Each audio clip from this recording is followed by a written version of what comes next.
Okay, everybody, we are back and we have T-Pat who's running Pokemon Let's Go Eevee.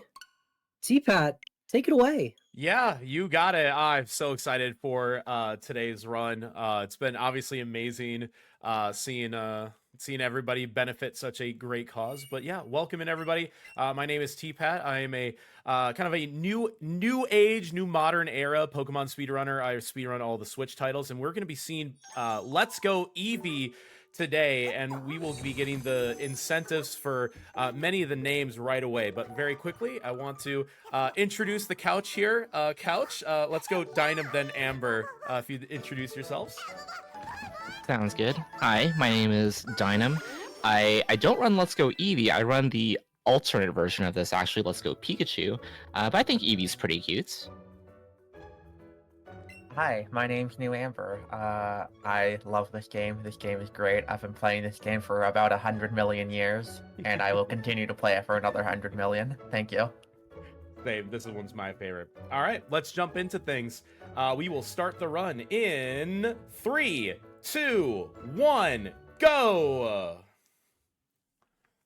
Woo! Woo!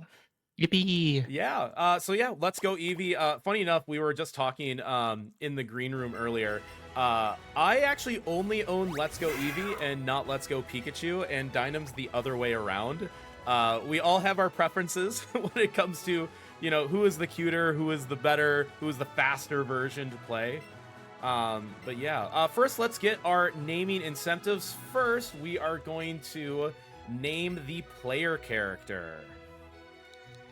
The player character name is going to be Kiri. That is K-I-R-I, capital K. K-I-R-I. All right, sweet. And then get the rival name ready immediately. Yes. I don't know if you missed it earlier, but it's actually the river name. And we're actually talking about Denial. So it is capital D-E-N-I-L-E.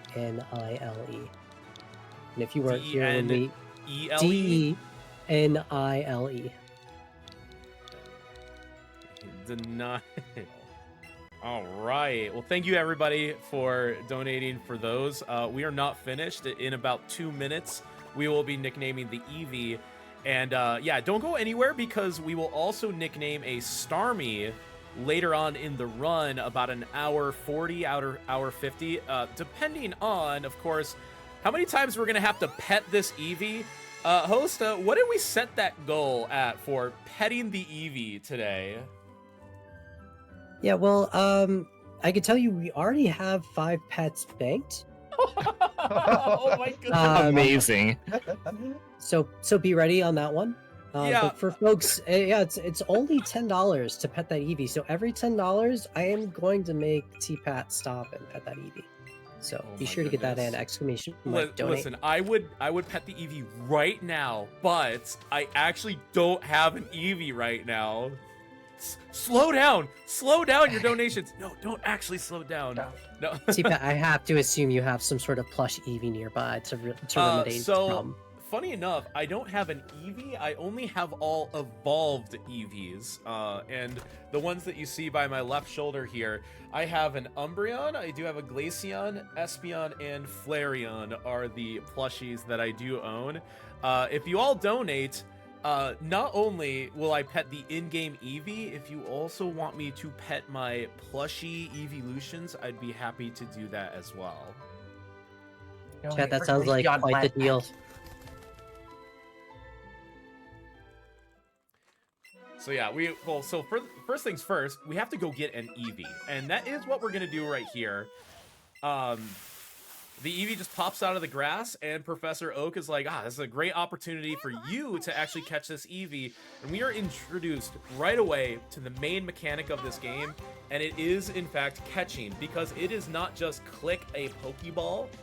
We have to use the Joy-Cons to actually throw the Pokeball to the screen.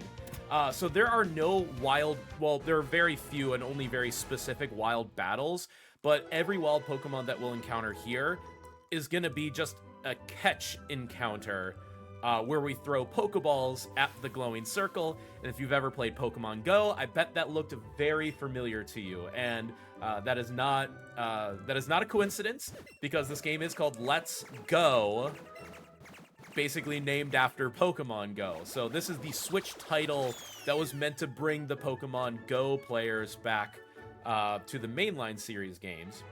And this game's basically a remake of Yellow version, but instead of getting Pikachu as our partner, I have the game where Eevee is the partner instead of the rival. Yeah, for this run, I'm really glad that you have webcam on, so that all the viewers here can actually see all the different catching motions that you're going to do. For most of the catches, you can kind of throw straight forward or like kind of a downwards motion. But on some of the ones where they jump around, you're going to see a lot of different motions. All right, we will need the Eevee nickname. Mm-hmm. Your Eevee is going to be named Gus Gus. Capital G for both. No space. Gus Gus. Gus Gus. Isn't that like the Cinderella like mouse Gus Gus? I forget. It's been so long since I watched that. I could not tell you. Listen, I only know Disney properties and Cinderella as a part of that through Kingdom Hearts. So unless Gus Gus was in Kingdom Hearts, I can't help you. Understandable. Minus attack or minus special attack? That's I don't actually special. remember. Special. Minus special, alright. Alright, we're in for a time. Yeah, we're in for a time. So I did just check the nature. I was going to take any nature, but I wanted the information for this run. The Eevee, funny enough, has boosted stats. This is like way more powerful than a normal Eevee, and it does always come with perfect IVs, 31 IV if you are an apt Pokemon player. So the only thing that can be different about these Eevees is what nature it is. And typically Eevees, well, we don't want minus attack, minus special attack, or minus speed, but I do have a careful nature, which is minus special attack and plus special defense. Quite possibly, maybe the worst nature possible. That's up for debate, but this could be fun. Yeah, typically on Eevees, you want to see not minus attack, not minus special attack, and not minus speed. Those are the three stats that are really pertinent to the run. Attack and special attack for obvious reasons. Pokemon games, we want to hit harder. Speed will be useful to outspeed certain Pokemon that we find throughout the Eevee portion of the run. We can make special attack, minus special attack work. Plus special defense is interesting because Eevee's highest stat is actually naturally special defense, so it's got even more bulk on that side, I guess. Oh wait, there's more, Dynam. Yep. Yeah, my characteristic is somewhat vain, so I'm also plus special defense in the characteristic. I didn't even catch that. That is. That's why I think this might be one of the worst Eevees, because like special defense we're already pretty decent at, and there's literally only one fight where it could be relevant, maybe two. And they're like not even that scary fights to begin with, so we would actually prefer to have like minus special defense. And instead, I might have one of the most crazy special defense Eevees everywhere. And like in that Gravity Falls meme, I'm going to be like, wow, this is useless. Yeah, this Eevee could have been anything when it grows up, and it decided to be a special defense tank, apparently.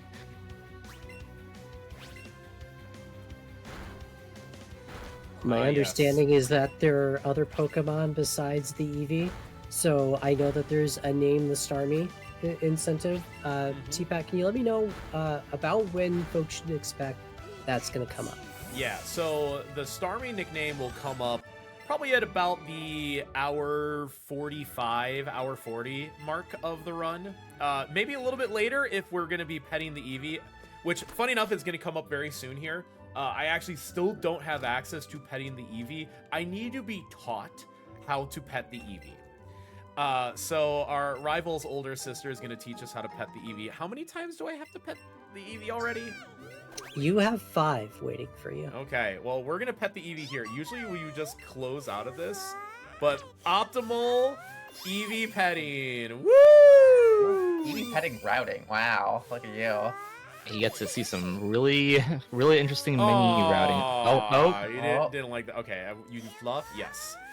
Yeah, okay. The really interesting thing is that sometimes Eevee will just not want to be pet and will tackle you out of the partner play menu. So if that happens, we may need to bank a couple of pets for a future menu or something. So I'm really hoping that we get the high five Eevee. You know, where the Eevee plays high five with you. I don't, but I really want to find out now. Yeah, I like. Yeah. It's one of the That cutest things in the world. So I really hope we get that. Y'all better donate so we can see that. Yeah, so you can still nickname the Starmie. The Starmie will be the main, the ace Pokemon for the late game, like the back hour of the run. But for the meantime, like Eevee is the champion here. And it's actually kind of funny because this is like one of the biggest differences between the two versions, Eevee and Pikachu, is like Eevee has like good all-around stats, like good attack and defensive stats. And it gets access to some very busted moves that will act as good coverage. So this Eevee can actually handle like the first 2/3 of the game, and then the Starmie cleans up the final hour. On the Pikachu side, the Pikachu is like all speed and like pretty good attack, but some paper-thin defenses and less coverage. And Pikachu is still like the main Pokemon, but it does get like some help and assisting from like Oddish and Growlithe and Nidoking. Like they'll help in situations where Pikachu can't quite cut it. But the two games are about the same length, and I know one of the biggest questions is like, oh, which game is faster? And at the moment, Eevee has the faster record between the two games, but the theoretical fastest, we could debate that for 3 hours and not come to a conclusion because they are that close for two almost completely different speedruns. I do want to give a correction that technically Pika world record is faster as of a couple months ago. Randall got a very good Pikachu time. Yeah, granted, it is only by a 10-second difference. Yeah. But again, like It's very these close. two versions, like despite all the differences, like they're very close in time. Like the top end is like yet to be observed. Randall's busted. Randall is just a human cheat code at this game. So true. Did you see what AV you got on your Yeah, it level sure up? was in special defense. Oh, okay, great. I have the spreadsheet open and I have ticked 1 for special defense. Oh, you're tracking it? Great. Yeah. Oh yeah. I'm glad you're tracking it because, funny enough, I actually usually don't track. I usually just look at the stats as I need them and then get like a vibe check of like, oh, I've got like pretty good speed this run. Will I outspeed like the Arbok? And I'll just check right before I get there. Yeah, you can go ahead and stat check for me. How did you not? Sounds You good. didn't get sand attack there. That's like Yeah, so I know. rare. Usually how that fight goes, you get sanded and then you miss like 4 times. What do you mean? Usually how that fight goes is that you click Thunder Shock and then you one-shot the Pidgey. All Hello? right, Pika Yes. player. All right, you Oh, get it. Pikachu on screen, Pikachu on screen. And I picked up the Oh, nice. lure. Who wants to explain lures? Because Go we ahead, will use Amber. a lot of them this run. Yeah, so lures are kind of like the opposite of repels. So basically, lures will make Pokemon not spawn more often, and they will spawn at 1 level higher than the typical maximum in the area is. So typically in Viridian Forest, you're going to be getting encounters from level 3 to level 6. With the lure up, anything that spawns after you use the lure is going to be level 7. And important that it spawns after the lure. So if it spawned before the lure, it will not be at that higher level. Funny enough, I had to check this Weedle I got because this one spawned on top of another Weedle, and I needed to check to make sure I got the right one. Here's this Pikachu, which did spawn before the lure, so it will be a lower level. So you see it And is if you level notice, 5. T-Pad is now using both controllers. Yeah, you can. This game can be played as co-op, but you can just go ahead and pull out a second Joy-Con. There are a lot of benefits to this. One being that you can throw 2 Pokeballs at the same Pokemon at once when you're catching it, which actually increases the catch rate. It will also, Significantly. yeah, it is actually wild. Shout outs to Anubis for figuring out specific catch rate formulas for 2-player controller plus different types of balls. Ooh! Let's go, Bulbasaur! No! Bulbasaur Ooh! spawned. This is the Run run. is blast. This is absolutely the run. But yeah, Next cycle. 2-player controllers help out not only in catching but also in battle. We'll see that a little bit later. Bulbasaur is a case of a secret or special spawn in Viridian Forest. It's like a 0.5% chance to show up, I think. Oh my Something god, like do I Bellsprout skip here? I mean, But if you see it, I would get it, but I wouldn't like wait for it. Maybe. Right. yeah, either that or just like deposit the Bellsprout on your moon menu. I don't believe we've talked about why we've been catching so many Pokemon. Oh yeah, that's a yeah, really the- good point. Yeah, it turns out you need to catch 50 Pokemon in this game to even beat the game. Yeah, so basically every gym in this game has like this special requirement you have to do before you enter the gym, and most of them are pretty like casual little things like get a grass and water Pokemon or like have a Pokemon be level 15 or something. Except for Koga's gym, you need 50 unique Pokemon registered in your Pokedex. And so basically the entire routing, like first 2 hours of this run is gonna completely revolve around this. And that's what makes this like such an interesting speed game, because you might not see the same Pokemon twice in any consecutive run. You basically have like an idea of what you'd like to see, but a lot of this is trying to figure out your Pokemon catch route on the fly, so to speak. It's almost like a randomizer in some sense. And what you don't see on the stream here is I have a catch tracker open with like, it's what, like 770-ish Pokemon that like could spawn. I have to get a Caterpie in route I was 2. about to say, I did not use that. It was such a weird forest. That was a I don't very think weird I've ever forest. had a forest that you just got. I'm not skipping Caterpie here That's fair. because that's just a That's little too awesome. important. Yeah. But yeah, I have a catch tracker with like some 65, 70 odd Pokemon that like we could catch throughout the run. Some are more likely than others. Like I have kind of like a base 50 to work off of, and Bulbasaur, for example, is one of those big bonus catches where it was not marked initially, but it is now, and Ivysaur. So now my planned is already up to 52. So I'm already ahead on my catches because that Bulbasaur / Ivysaur counts as 2 Pokemon caught. You'll also notice that the catches is where we gain our experience. That Bellsprout I just caught was worth 2 levels on the Eevee. So we are going to get primarily most of our experience through the catches, which is why it's so important that we basically get excellent throws, try to get them first ball, get glowing ones if we get it. This is so weird. I just want a Caterpie. Yeah, this is what we like to call in the business Route 2 roulette. Do you ever roulette for Caterpie? That like never happens. I don't think I've ever rouletted a Caterpie on this.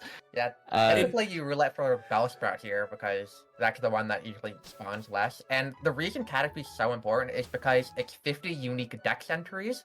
And so with Caterpie, you can evolve that into Metapod and Butterfree very, very quickly. It's also the most common thing on this route at 25%. So game. Is he 25? Oh my god. That's Not a wild. There it is. Okay. All right, it only took you about like 9 tries, but we got there. Yeah, like in a real run, I would have to ignore it and deal with that. But for a marathon setting, it's just I'd rather stay like as consistent as possible with the catch routes to not put me into a bad position late. Because if I skip Absolutely. Caterpie, I'm skipping 3 dex entries, and that 52 planned now becomes 49 planned, and I'm already behind, and I would need to find a way to catch that back up.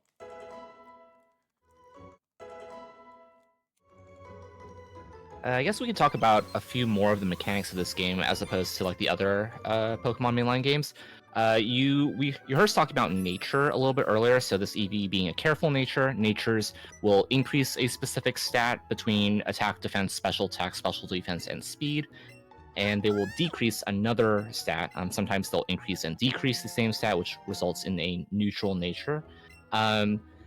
Speaking of Eevee, EVs, if you're familiar with competitive Pokemon battling or VGC, They don't those are not exist. in the game. They don't exist in the game. Abilities, they don't exist in the game. Held items, Held items. they don't exist in the game. What is in the place of EVs are called AVs, or awakening values, or go power, however you want to call it. Every level, your Pokemon will gain a +1 in a specific stat, and that +1 will remain the same throughout cycles of 10. So when T-Pat's Eevee leveled up to level 6, we gained a special defense AV, which means that at level 16, level 26, it will continue to get +1 in special defense at that point. AVs are semi-random. That's how Some I of it described is a them little... yesterday. Hold on, Yeah, I'm exactly. gonna get my D8 out Sounds good. because the D8 will help me explain this. Here's Go my for dice. it. But oddly enough, it is found a roll based on 8 specific things. So you have 6 stats with HP included, and then you get a +2 basically to whatever characteristic your Pokemon is associated with. So because T-Pat's Eevee is somewhat vain, you get +2 in the rolls essentially to special defense, and you'll never get a roll in your minus stat, which is special attack in this case. Yeah. So that gets converted to the plus stat, which is in special defense. So as we mentioned earlier. So funny enough, I rolled a 5 on my D8, and I do associate that with special defense. Yep, that is the 5th column on my spreadsheet. Yep. It's all coming together. Amazing. At level 12, I got an attack AV there. Oh, okay. We'll take that. Not special defense, we'll take that. Yeah. 100%. So when you have a plus, so when you have plus in your nature and plus in your characteristic, 4 of the 8 rolls can award an AV, and over that 10 level cycle, you basically have the, what is it, like the 1 in 1,028 chance that all 10, you basically win 10 coin flips. I'm really hoping I don't win 10 coin flips, because again, I don't need that much special defense for this run. But it gets really funny when I've actually had a special attack Eevee get all 10 AVs in special attack. I ended with like 92 special attack. Like busted when stuff like that happens. Yeah, it's You can do some wild. very funny things. Yeah, that ends up just being wildly high. Actually, Razor just had an Eevee that had maximum speed. He outsped the Golbat in hideouts. Which is absolutely crazy. Like, those are things like you never hear about, and you're like, oh, but I have like maximum speed, so I get to do some very silly things. Yeah, and because of the AV system, like, because it's just like completely random, for each individual EV that you get, like, your stats can vary like wildly from run to run. So there's a lot of adaptation with that. First Anyways, shop of the just doing some game, shopping here. we get at least 1 X attack and 1 X special attack. Extremely useful, extremely common for Pokemon runs. Also extremely cheap in this game. If you've been playing the more recent generations of Pokemon games, you'll note that these numbers are like a fourth, a sixth of the cost of X attacks in like Pokemon Scarlet Violet, Sword and Shield. That's because also, they're the original Pokemon Yellow pricing, but they have the current generation of effect, which this is technically a Generation 7 game, because this game was released before Sword and Shield. Right. So being able to spend, was it 550 Pokédollars for a +2 in attack or a +2 in special attack is very cost effective. Spinners are nothing in this game, which is really Any nice. Ekans? Any Ekans? Snake? Nope. Snake? No snake. Yeah, it's Ekans is another one of those bonus catches in addition to the Bulbasaur that T-Pack caught earlier. Always want to be looking out for those. I was thinking about healing, but instead I'll talk to this guy and get absolutely scammed out of $500 for a Magikarp. I Worth bought a it. whole Come on, be X attack shiny! for that. I've heard That would have been that- so hype if it was shiny. I don't know anybody who's ever gotten the gift Magikarp shiny. It's like my dream. I'm pretty To sure be like, Sandy wow, you like got a- scammed $500 for a Magikarp, and it's just shiny. And so it's like, who got scammed? I think Sandy got a shiny Lapras at one point. Buying that Magikarp there because it is the fastest catch that we will get essentially. For catching a Pokemon, like you have to go in the encounter with it and actually catch it, and you get the Dex entry and all that stuff. For that, you just gives us a Magikarp for $500, and it's the best value that we'll get during this run. Yeah, gift Pokemon are just incredibly fast. Because of what you just said. I think we only get like 3 of them. It's just that, the Porygon and the Lapras. Right. Yeah, that's right. It's really funny when a rare Porygon spawns on Route 7 and you're like, I don't need this. Yeah, because gifts are just generally faster. Like most catches you do, I would say probably average on the like 35-second Yeah, range. I'd say 35 is average. Yeah, but gift, like that Magikarp is about, I want to say timed at like 22 seconds or something. The Porygon is like somewhere in like 20, maybe Yeah, like it's even 18. faster. And while you guys are battling, do you have time for a quick update? Yes, please. Awesome. Yeah, I just wanted to give a shout out to one Mr. Game and Shout who donated $10 with a simple question. Orb? Orb? And Or that went to the Peglin bid war for Spinventor. So he heard my my cry for some love for Spinventor. And speaking of, continue to pet this Eevee for only $10. So, you know, that $10 could have instead gone to petting the Eevee. So, folks, if you do want to get in there, !donate. Remember, all this money is going to the Transgender Law Center. So you can send some love to our trans brothers and sisters and a little up to Eevee. Oh, that's gonna be late. Oh, that was just barely late. Like maybe like I a couple know. frames. I think I reacted a little slow. Yeah. If I don't get it's called tech. Is when you get like. Whoa. Whoa. How did that not hit the circle? How is that not excellent? The most common phrase you'll hear from Let's Go Runners. yeah, Joy-Con, like, motion controls are certainly a thing in this game. They are a boon in the sense that if you were to play this on handheld, for example, you actually get an experience bonus for using Joy-Cons to catch Pokemon, which is really beneficial for both leveling up, you know, your main Pokemon, Eevee, or getting your evolutions a little bit faster. Sometimes it gets a little wonky. Yeah. I will say the reason why I did miss is that when the Clefairy goes to jump, it literally squats down and the circle moved by a pixel. And I must have missed it.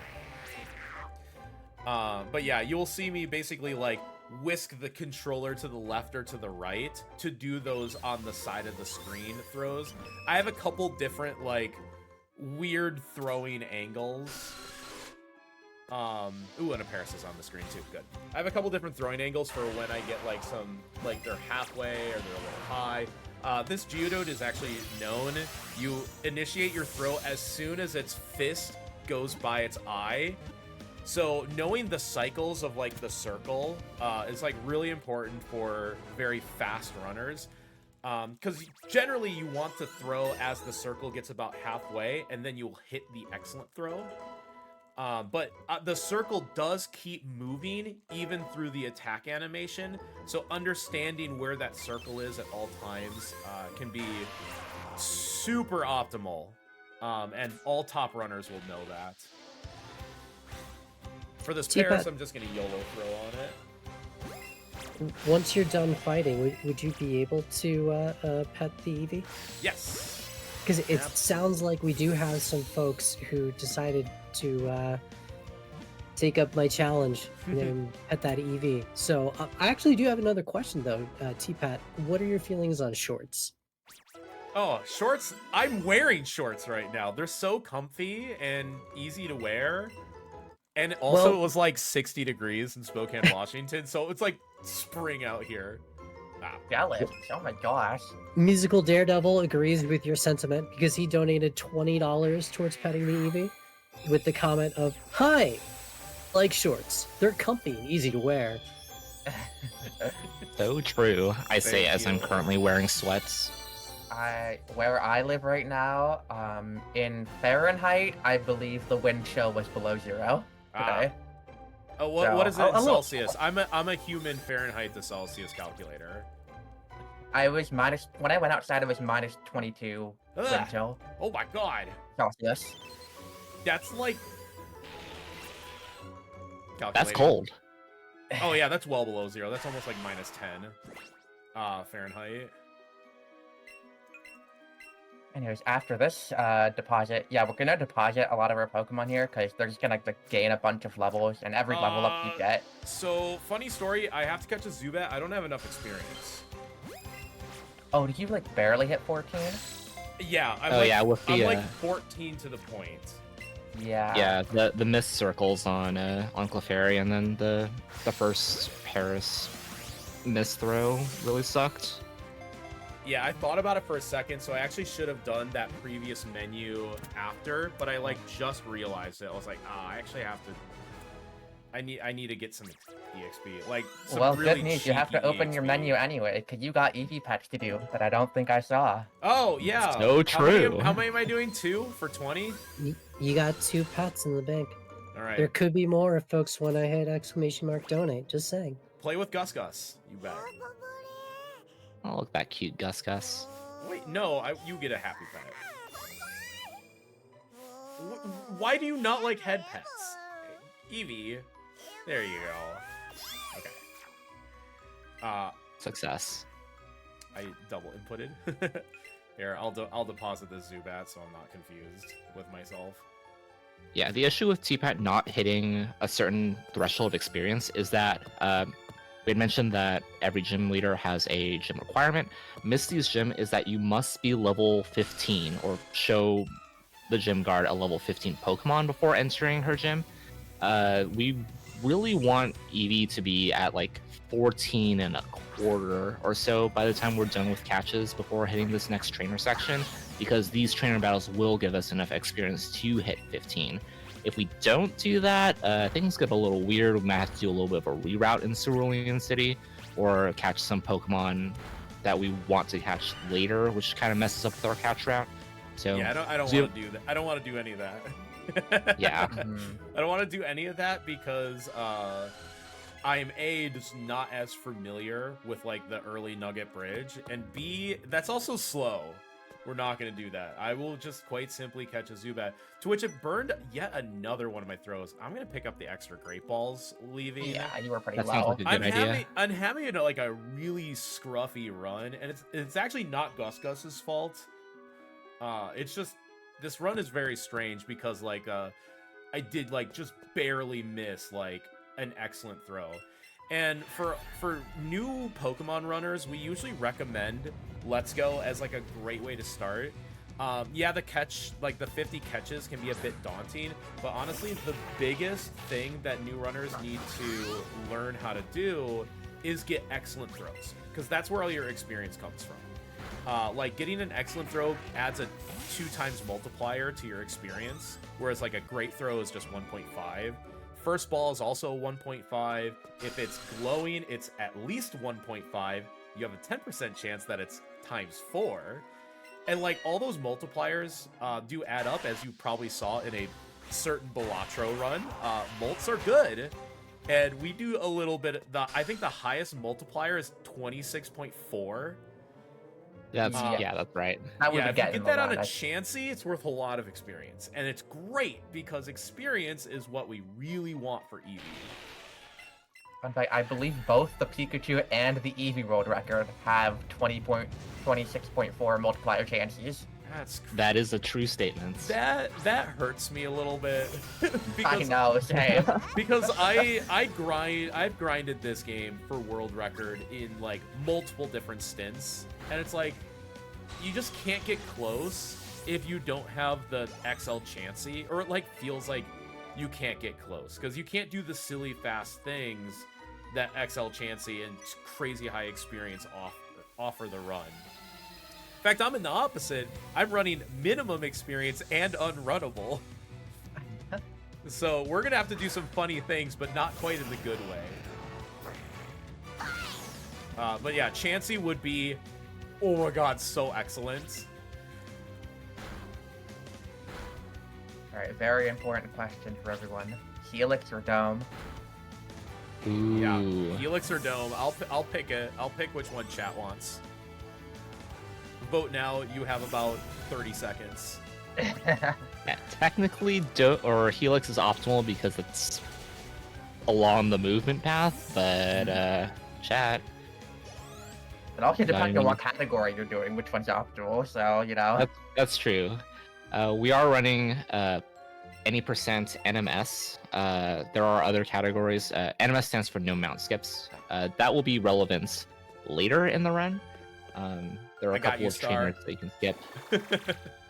But for categories such as AOP, which stands for all obtainable Pokemon, you can pick one and then get the other one later. There's another category called Diploma, which is actually a co-op run, where one person will pick Dome, the other person will pick Helix, and then you'll trade them so that you can complete your Pokedexes in each game. Ideally, you pick different ones. Ideally. Ideally. A little weird. Hey, it's Jesse and James, just like Yellow version. And yes, this is where you fight. I mean, they're generic grunts in Yellow version, but we all knew they were really Jesse and James. Well, actually, in Yellow version, you fight them like 4 steps forward from here. Oh, I'm Well, sorry.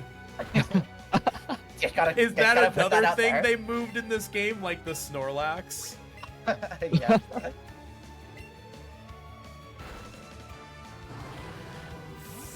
Oh, did you already hit 15? I hit 15 Okay. on the Ekans. Okay, yeah. I saw you were 14 at the start, and then I saw you get the coughing range. I was very confused. Yeah, me too. All right, Oh, well that's Mount Chansey. Moon. Just we do consider Mount Moon like a catching section because we do get the Clefairy, Geodude, and Paris.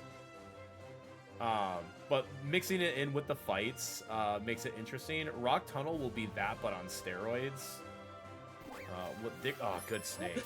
Good Snake. snake. Very Good nice snake. Nice bonus. Yeah, so Yep. the Ekans here is a version exclusive. So here on Pika version, you can get like Sandshrew or Mankey as kind of like nice bonuses instead of Ekans. That fixes the early Zubat, to be honest.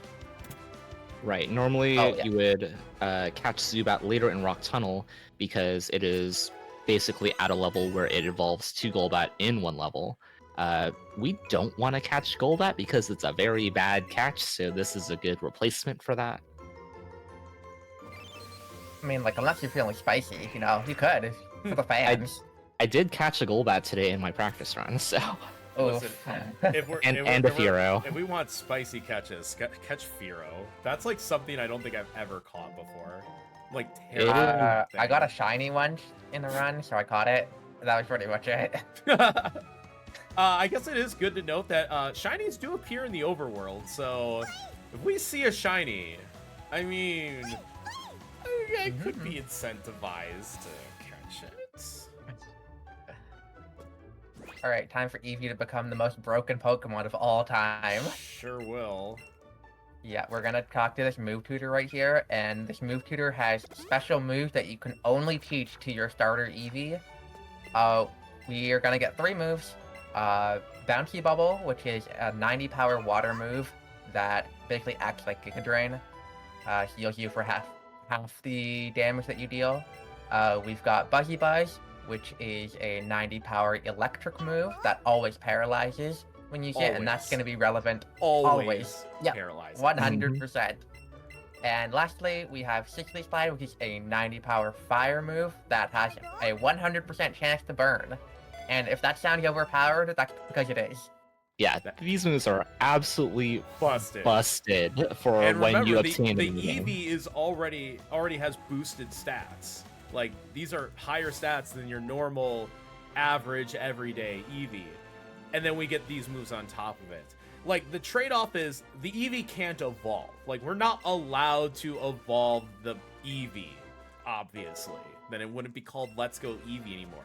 We don't call it Let's Go Raichu, okay? So the partner Pokemon can't Eevee evolves evolve, into but the Raichu. trade-off is we get these busted moves. And if you were thinking, wow, that was a fire, water, and electric move I just taught. Yeah, that's for Flareon, Vaporeon, and Jolteon.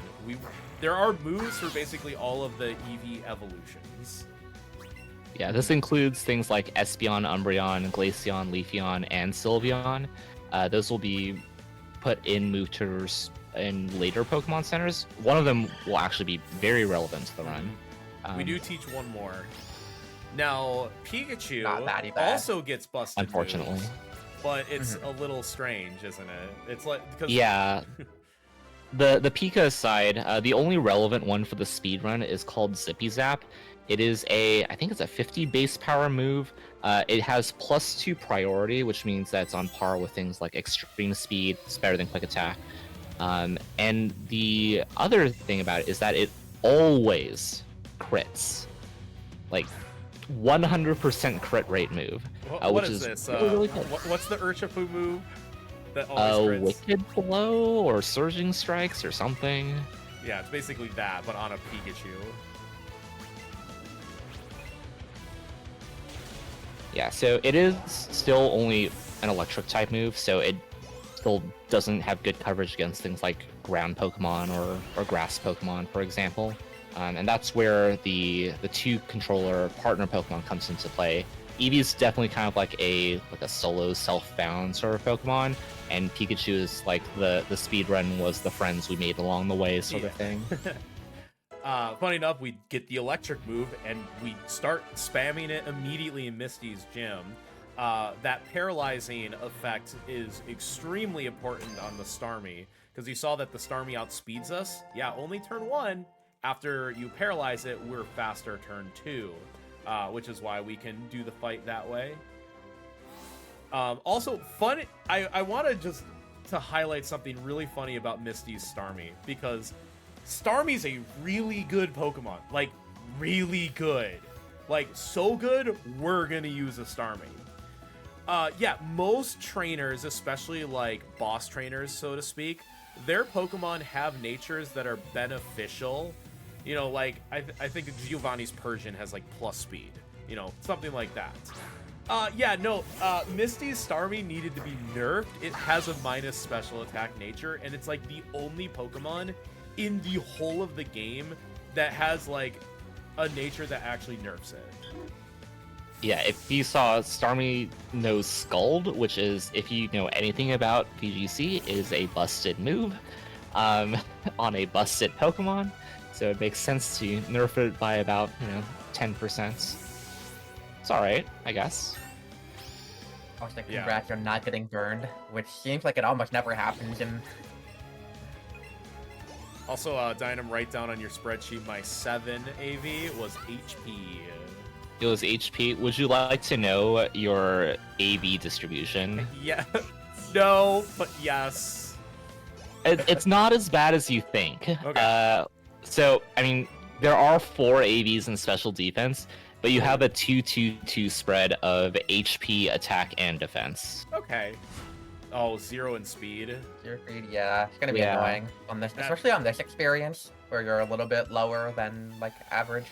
Yeah. That'll be a little bit annoying for the rival fight if I don't get like a glowing Jigglypuff or something. And also with minus special for the Sandshrew later, it might be like incentivized to do a lot of catching at Rep 6 here, but we'll see. I know, like, especially for a marathon run, that's like not great, but I know, but it's just like, I am +2 on catches, so like, I guess getting Psyduck on Route 6 isn't like the worst thing in the world. I see a lot of trainers blocking your way. Oh yeah, Is this a game good has some time very for, easy fights. An announcement or two? These fights This is a are perfect trivial. time. I will beat them all in one hit. Please spam me with donations. And if we're lucky, maybe we'll pep the Eevee in between these trainer fights. We just might. But first, I actually want to remind folks why we're here today. So we're raising money for the Transgender Law Center. The Transgender Law Center is the largest national trans-led organization advocating for self-determination for all people. Since 2002, they've been organizing, assisting, forming, and empowering thousands of individual community members towards a long-term national trans-led movement for liberation.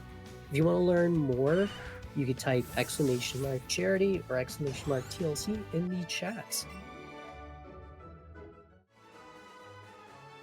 And there was talk of petting the Eevee. So I think somebody's dad might have been listening in while we were having the debate about which fossils to pick up. Because I have a $10 donation from Dad in the doorway that just has the question, "Are you praising Helix, son?" And that did go towards the Pet the Eevee incentive, so you do owe us one pet. Sweet. Are you petting the Eevee, son? Yes, I am. All right, here we go. Let's get an Eevee pet. Oh, look at this angle. Oh. Ooh, wait. Oh, no. High five. Okay, here, one free pet. Yes. High five.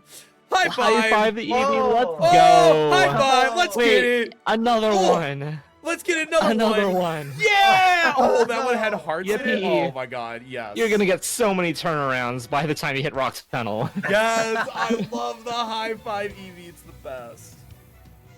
Wait, you know what I just realized? So, this is like such like a deep level analysis, but because you probably had higher friendship from that move than normal, I think you were actually fine on barely 14 level 14. Oh, you're right. Oh my god, you're right, because I do get a little bit of an That's such a deep cut. I get a but yeah, you little realize that. tiny little bit of an experience multiplier for higher friendship values. Yeah, I think it's like a 1.2 times experience for that. Is that right? Yeah, after 100 friendship. Yeah. Just laughing at All right, this. we're This routing in goes more so friendship deep. mechanics on the fly here. Amber, when are we using VV Volley? Yeah, BB Volley when? You know what? Let me get into the calc and just start routing it right now for you. Or we can have Starmie get the Omni boost later. Save Oh, on. I can do it. Wait, I saw the. Oh, I think I saw the little the controller flip for VV Volley. Wait, ain't no way. Really early. Wait, let me see if I can get it. There's here. no way. Oh my gosh. How do you already have it? Yes! You already Please have hit it. this. No, I thought that was actually gonna kill. So Who wants to talk will about never... Eevee's secret fifth move that you would never ever see the run? You will never see this in an actual PB attempt speedrun. Pika and Eevee both have their signature fifth move. If you have high enough friendship. For Eevee, it's VV Volley. And if you know the move Return in the regular games, it's basically that. The move power is based on the friendship level of your partner Pokemon, essentially. I think for Pika, it's Pika Papow. Yeah, that sounds right. Which is one of the names of all time. But yeah, that. Ow. Did the high fives give you 50 friendship or something? What happened? Jeez, yeah. No idea. I'm taking a quick trip to Bulbapedia on this one. Actually, I think we need We Etchy might to have a do an little bit- entire YouTube video essay on the topic. We have a little more friendship, perhaps, because you do owe us 5 more pets. Oh my goodness. Oh my god. 5 more, wow. Hit that. And that's Okay. from a generous donation from Siphibian for $59, a Pokedex dono for mini Eevee pets and mini trans rights, less than 3. And that went towards petting the Eevee. So yeah, you have 5 more to go. And I'm assuming this is all good, right? More friendship is a good thing for the run, right? We don't care about speed, just friendship. Yeah, no. Speed literally does not matter here. Okay. I mean, I will honestly- do those, I will do those pets when I open the menu next, which will be right before we lure for Route 6. This might be already my favorite Let's Go run I've ever done.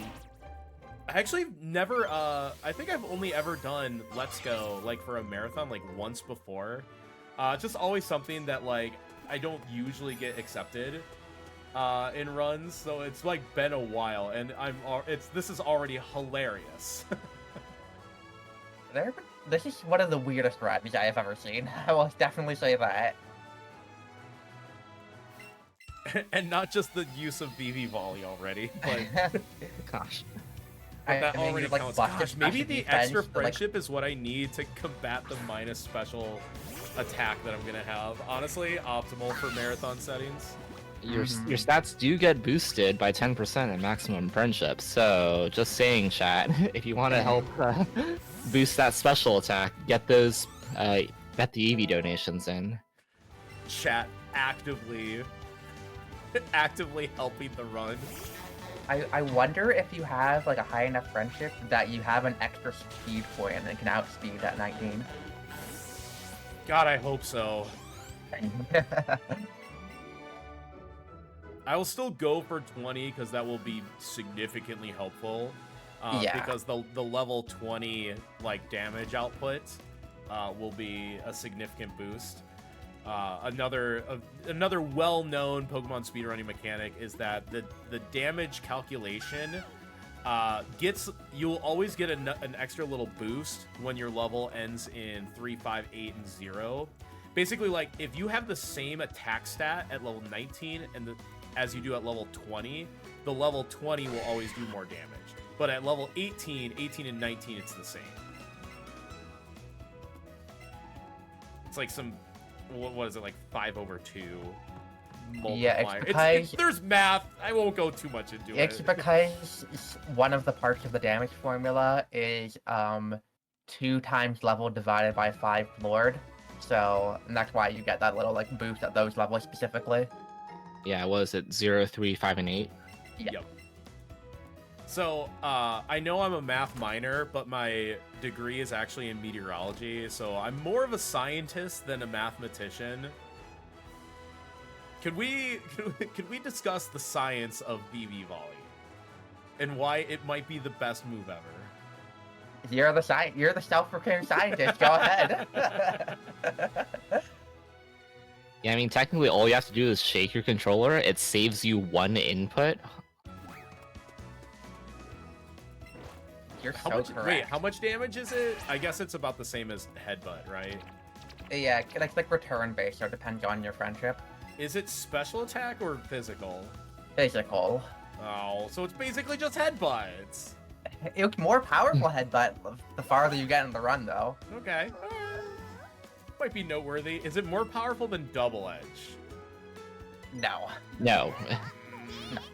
Yeah, its maximum power is 102. Oh, that's right. Yeah, return. Okay. And Double Edge is 120? Yes. Gross. God, that's high.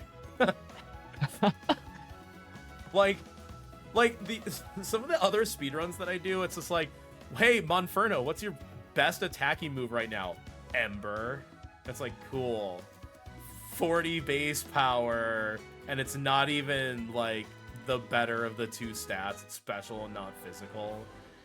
Yeah, this Eevee right now has 390 base powered moves, and we taught it Headbutt, which is 70 base power but stab, so it's effectively 105. Yeah, this Eevee is very good. I mean, Eevees are always good. This particular Eevee compared to other Eevees is a little strange, but that's why we're gonna pet it a bunch to make it an even better Eevee. Hey, we played High Five with the Eevee, and you know, all my other Eevees, I don't think they can say the same. And did we get those 5 pets? Not yet. I got my the menus coming up here. All So right, when that means there's time for folks to make it more pets. Just saying. Yeah. I will say, like, the catch route here, we try to do it in chunks because of that lure. We're coming up to a route that I kind of particularly despise. It's Route 6, and really we're only looking for a Jigglypuff and a Vulpix. And if we're lucky, we get Abra. And I can't tell you how many runs where I'm just like, wow, I got nothing. I got a pile of rocks. Or Chansey if you're really lucky. Oh, if you're really lucky, you can get Chansey. Or a supersized Chansey if you're exceptionally lucky. Couldn't be And me. quickly, I do want to call out hello to all the raiders who just joined us. This is Speed4 TLC. We are raising money for the Transgender Law Center, and you're watching T-Pat play some Let's Go Pokemon. Let's Go Eevee. And you could be having this Determined Eevee Eevee. even more than you're seeing right now by using !donate. $10 and I will pet this Eevee. One more. Ah, so cute. Heck yeah. I caught 2 things. I can actually do a deposit here. And I have Ivysaur. So typically, like, if you have 2 or more things to deposit, it might benefit you to do your depositing, because level ups only occur 1 at a time. Like literally 1 at. Do the thing. Do the thing. I did it. I did the thing. Wow. Nice. Wow. Okay. A lot happened right there. So Abra is a Pokemon. It has like a kind of a special mechanic where if you walk in front of it, it will despawn immediately and you can't get it. So you kind of have to walk behind it normally. But what T-Pat did there was when he took in his second player, he basically had it like kind of interact with the Pokemon, with the Abra, and from that interaction, it does like a little bounce. But during that bounce, it actually cannot despawn. So he made it bounce, kind of walked near it, got behind it, and then was able to encounter it. That was kind of like the easy version of doing that. Usually, sometimes it's in a corner and it's facing you, and you have to like constantly interact with it as you approach it from the front, and it's very difficult to pull it off there. Yeah, it's also important to on, note. on my controllers, I'm like circling with one, and I'm doing like 2 different movements with 2 different Joy-Cons at the same time. It's like patting your head and rubbing your stomach. Basically. Exactly. Yeah, that only works because all NPCs and Pokemon in this game will only respond to like the primary player, but the secondary player can just like move about and won't despawn the Abra in that case, but can still like bounce them up and down like that. So it's kind of like the equivalent of giving your younger sibling the second controller, but they're actually helping. Hey, you're playing the game too. Yeah, cool. I actually might take this Rattata. I'm in a position right now. I'm at 56 planned. Oh, okay. So I'm actually just gonna try to catch like as many things as possible on this route to help with my current experience. Like I'm unfortunately in a position where if I see Charmander, I shouldn't get it, but if I see Charmander, I'm gonna get it. I mean, content. Yeah, Come on. exactly. Come on. Yeah, I'm just saying I shouldn't get it, but in the name of content and petting the Eevees, we would still do that. Yeah, I'm at 56 planned. What do?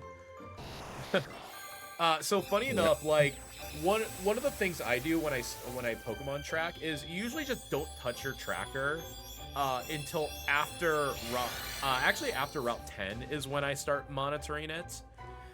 Because like so much can still change in these early games. Like I'd rather know if I'm ahead or behind. Like what I can do is I can start marking off late game Pokemon that I probably won't catch and then get it back to 50 planned. But like there's no point in doing that right now because something could just not, like a Jigglypuff might not spawn here and then I would have to update it there.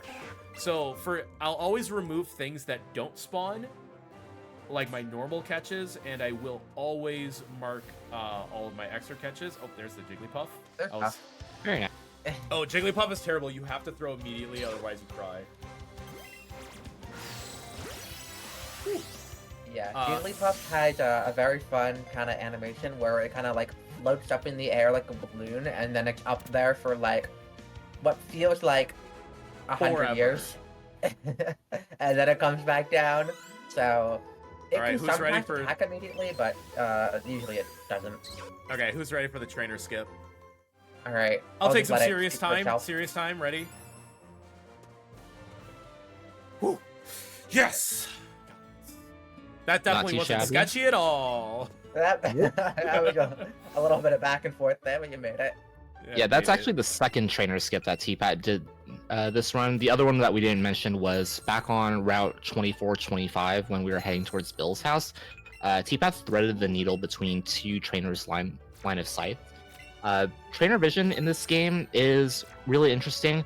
If you imagine like a laser being emitted from their forehead that is 25 pixels wide, if you touch that line, you encounter the trainer.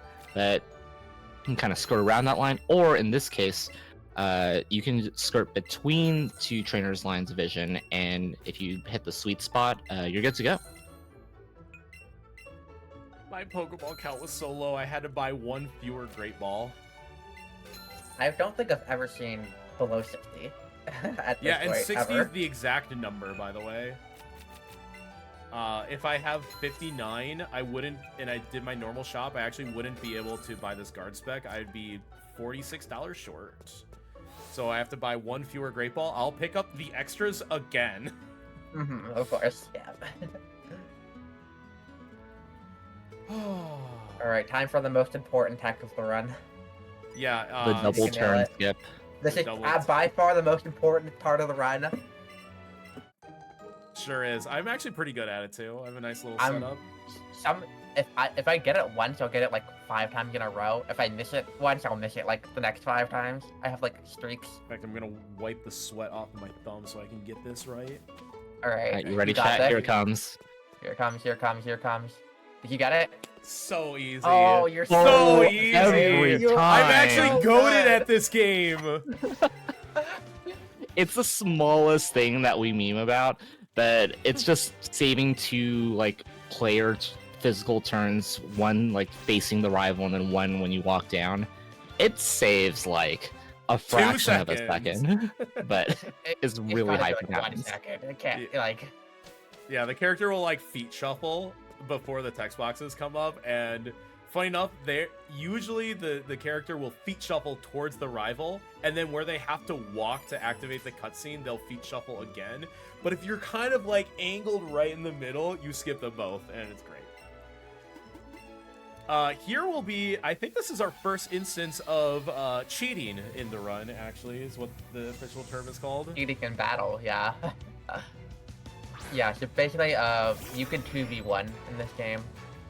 You might be wondering, why don't you just do this for every fight? And that's because, like, when you're doing a 2v1, you have to, like, select the move for each Pokemon, and there's, like, a little bit of, like, extra, like, loading or whatever when you do this. So it's actually only really optimal to do 2v1 fights in, like, certain situations. Like, for example, this one right here is because that Pidgeotto knows Sand Attack, and so you really just want to one-shot it without getting Sand Attack, or else you're going to have a very bad time. Yeah, so the theory is, so like this fight is gonna take 3 turns, but it's 2 Pokemons, and that would be the equivalent of if it were a 6-turn fight. And if I do this as a single, I have to set up a guard spec, an X speed, and I have to heal, which is already 3 extra turns. So that's like 6. So it is a 6-turn fight. And then sometimes it could be even slower yet. So it's both safer and faster in this case to do it like this. And that will be the only cases where we'll 2v1 trainers, is because it's either outright faster or it's safer. There will be a handful of situations where I will do the safe version of the fight, because it's like, that's not the risk I want to take. But I will let my commentators know I'm not doing the 2 controller strats for the Elite Four. That is boring. We're gonna make sure to do it risky. All right then. Yeah, there was a period of time in the speedrun's history where the second controller was outright banned. So imagine doing all of this, including catches, with only 1 controller. I can't, because I was not around during that period of time, but Same. T-Pat and Amber can certainly speak to that. No, I was also not around during that time. Amber I can was certainly there. speak to them. I was there. I was there when the rules were written. They were there in the trenches. Yeah, Ye- so with 2 controllers, probably your average number of breakouts in any percent run is like 1, I would say usually. In 1 controller days, I feel like your average was probably like 15 or something. Which is absurd to think about in this day. Yeah, and also like some of the fights, especially like kind of in the mid game that we'll talk about, were Head. quite rough. If you Head. had 1 controller. Head. Head's bad. Head Archer 1 is actually blue. really bad with 1 controller. Yeah. Plus all the experience you're missing by not 2 controllering. Because remember, that's a 2 times multiplier by using 2 controllers. And I think it's also worth noting as I do this trainer skip, except this one's a lot easier because I can just line myself up on this tile. And then it's pretty simple. I think it's also worth noting that, like, you say the average breakout in a run and in any percent run is probably like 1 these days. It actually still used to not be that way, because we had learned about, what was it, like 2 years ago, that the actual catch calculator formula was finally derived, known as of 2 years ago. Another thing that Anubis helped us out with. And we had thought originally that when you throw 2 Pokeballs, the second player's ball doesn't matter. Why was that? Well, because, you know, like in Pokemon Go mechanics, that circle, it's either green, yellow, orange, or red. And it kind of gives you a hint at like what the catch rate is like, and if it's red, it's bad. If it's green, it's good. And if we were, say, using Ultra Balls with the first player, and the second player was using a Pokeball, and the circle was still orange, well, we would switch it over to Ultra Ball, and it would still be orange. And be like, oh, yeah, it doesn't matter. Like, the second one doesn't matter. Yeah, it turns out the circle is calculated only with 1 player throwing, but the actual calculation is determined by averaging both of the balls combined. So using an Ultra Ball and a Pokeball would be the same as a Great Ball and a Great Ball. And as such, we were doing it wrong all along. The run immediately became so much more consistent, especially in catch-em-all categories, now that we officially know what the catch calculator is all about, or those catch rates. What a significant help. And it I would say that is one of the key factors that pushed this game to sub 3 for its any percent. Because the record used to be 302 for the longest time. Yeah, there was a good, I want to say like 2 years where the world record was at like a 302.0 something. 302.08. You can ask out. Yep, that was the one. Yeah, from like late 2019 to I want to say like late 2021 or early 2022, somewhere around there. Yeah, to put the actual numbers into perspective, let's say that TPAT finds a Chansey on this upcoming route. With a Pokeball and Great Ball with a Raspberry, which increases the catch rate, that catch would only be a 61%. Wait, am I reading this right? Hold up. Can't be that high. It's usually no. There's it's basically like give or take about like 10 to 12% per level of Pokeball. So if it were to be a Great Ball, you would add on like another 10 to 12, give or take. There's like a rough estimate. Also, I will say if I see a Chansey, I will catch it. And even less for content, but more for I actually do want the experience. On this Eevee specifically, the extra experience will help mitigate the minus special attack. Yeah, it's also part content, but it will actually help.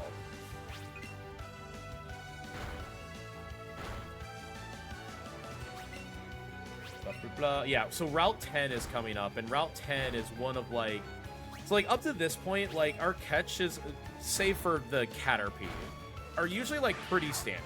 We get Caterpie and Weedle, we get Bellsprout, we get Jigglypuff and Vulpix. Route 10 is the first big gauntlet of, all right, what did you and did you not get?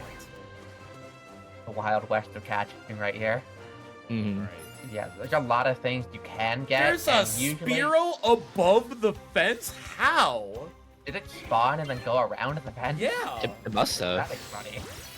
I was like, are you above the fence? I thought it was like below the fence until you until you It went was around. looking Like, down oh. and not moving. I was like, weird. Classic Wow, bird arcade. action over here. Oh, yeah, the bird can fly and it can't go over this fence, so... Huh. Interesting.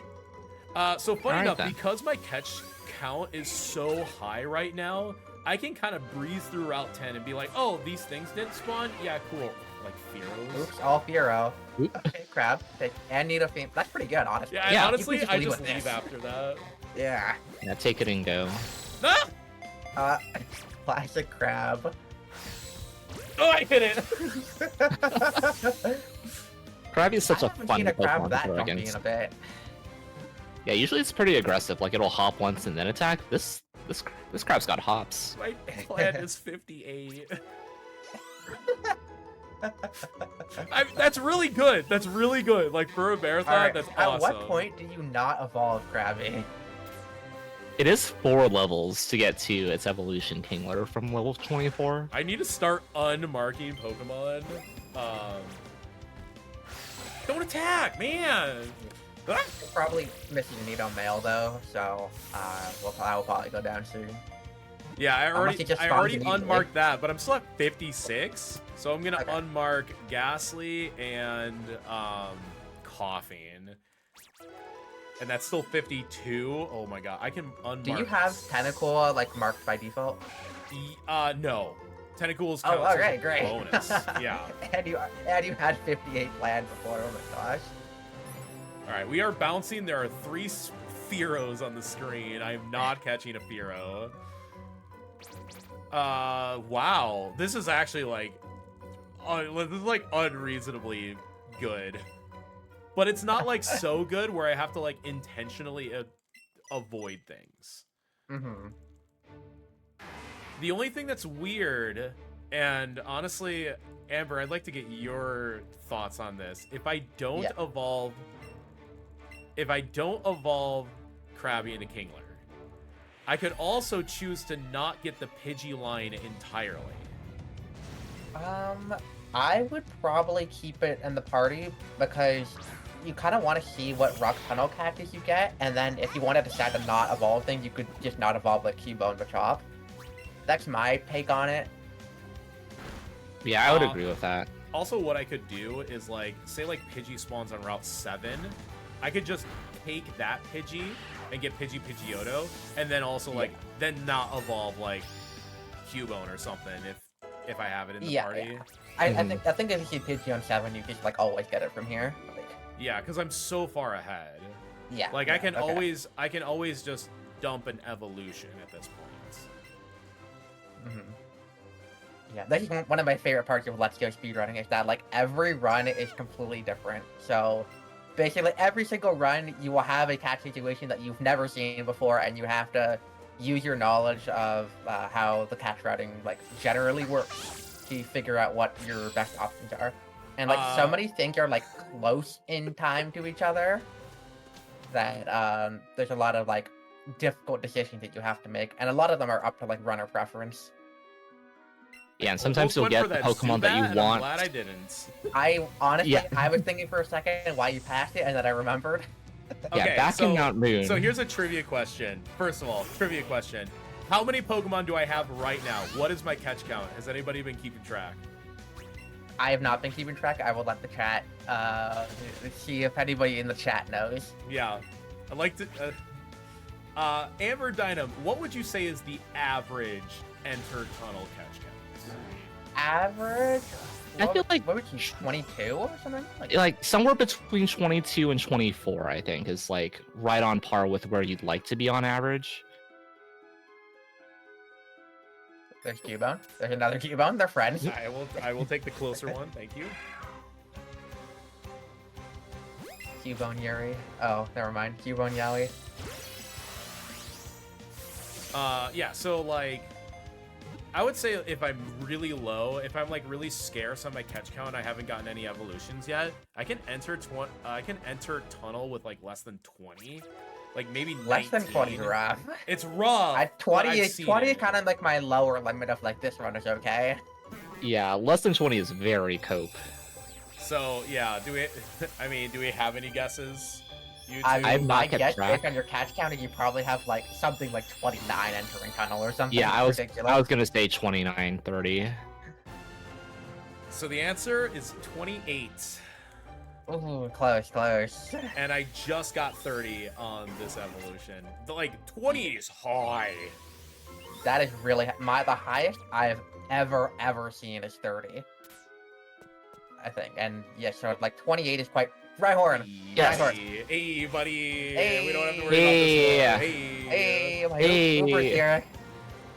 Heck There's yeah. a lot and- of talk about big numbers, but I haven't seen the Pet the Eevee incentive move much. So remember, folks, !donate might be able to help make that number go up, like this catch number. Star, I have a question. Maybe this will help get some more donations in. First of all, Sure. what's our total donations for the event? For the event, we are at 340 or 3,422 and 58 cents. Okay. So let me sweeten the deal here. So we're petting the Eevee every $10. Let me sweeten the deal here because I have all these Eevee Lucians next to me. So Pokemon Day was this Thursday, and I was at my trading card game shop there, and I actually won a Turtwig plushie from going 4-0 at my local card shop on Thursday on Pokemon Day. But the Turtwig is trapped in the plastic prison still. So if we get to 3,500 in total donations, I will free the Turtwig from the plastic. So donate, and we will now have a Turtwig to hang out with all of my other Eeveelution plushies. So chat, you know what to do. Let's free the Turtwig. You hear that, folks? That's a free milestone. T-Patch is giving you a free milestone. So when you do hit !donate, you can still put your money towards the Eevee incentive, and we might also free a Turtwig. That's a 2-for-1 right there. Mm-hmm. We gotta free that Turtwig. Grass stars don't get enough love in Pokemon speedruns. Oh my How god, many the Pokemon Krabby speedruns? runs sideways. It's so good. How many Pokemon speedruns pick the grass starter and like actually use it? The I answer mean, might other be, like, than 0. BDSP glitched, and Okay, but like using that's using very that's loosely. one fight in the whole game. yeah, you got like get the Calyrex, you got XY for like a fight. No, Gex the Calyrex is a good one. I didn't think of that. Oh yeah, That's probably Grookey the actually answer. goaded in that. So the reason why we were so excited about Rhyhorn, we did not get a bike in Cerulean City as is befitting of most Gen 1 Pokemon games. The only way that we can move around faster is on Pokemon. So Rhyhorn is the earliest one that we can feasibly get in the speedrun. T-Pat will hopefully be upgrading to another faster Pokemon later, but for now, I have Rhyhorn to. is... That's a requirement, Dino. Okay, fine. You don't have Arcanine for Arcanine strats. True. Understandable. Yeah. I can't tell you how many times, like, when you don't get Rhyhorn, you're just like, because you lose like 45 seconds in movement speed, and we actually use the Rhyhorn on one of the fights in the Jesse and James fight specifically. So it's like, it's a real pain in the butt when you don't get it. Yeah. It's totally manageable. I'm not gonna say anything about getting a 300 without Rhyhorn in a certain race, but All right. I'll just let that one sit there. hey, I'm also the guy that didn't get Rhyhorn on the GDQ channel race, and it was really funny. Oh yeah. So it all kind of evens out. Yeah, to put things into perspective from the Pika side of things, Pikachu will look for a Growlithe on Route 6, whereas Eevee version can just kind of grab Vulpix, grab Jiggly, and go. Pikachu really needs to stick around for that Growlithe because of the Route 9 fights. Can't deal with Gloom, can't deal with Sandshrew. Growlithe comes with Flamethrower, which is really awesome for level 17 Pokemon. And it also evolves into Arcanine, which serves as a very fast ride Pokemon. So if Pika doesn't get a Rhyhorn, it's like not the end of the world because you can just evolve into an Arcanine not too long after Rock Tunnel. But Eevee really needs this ride to get around town. I just want to say it's very messed up that in Pikachu version you can get the level 17 Growlithe that has Flamethrower, while in Eevee you get the level 17 Vulpix that has like Ember. Messed up. Hey, listen, you can run Pika if you want. You own both versions. I can. I can choose to get another 300OX.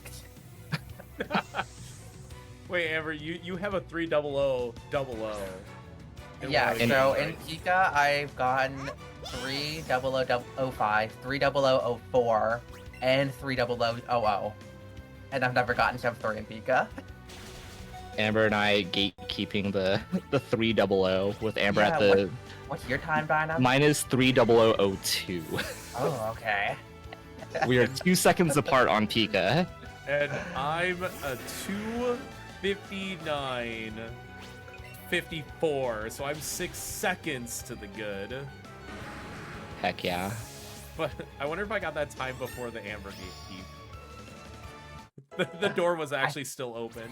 It might have been close actually. I think we both kind of got those times maybe around a year ago, I want to say. OBS preview my behated. Don't worry about it. Don't worry It's an about inside it, joke. Chad. Don't worry about it. My only advice to everyone out there in chat, if you are a speedrunner, please play your games not through the preview on OBS. That is my only advice to everybody watching.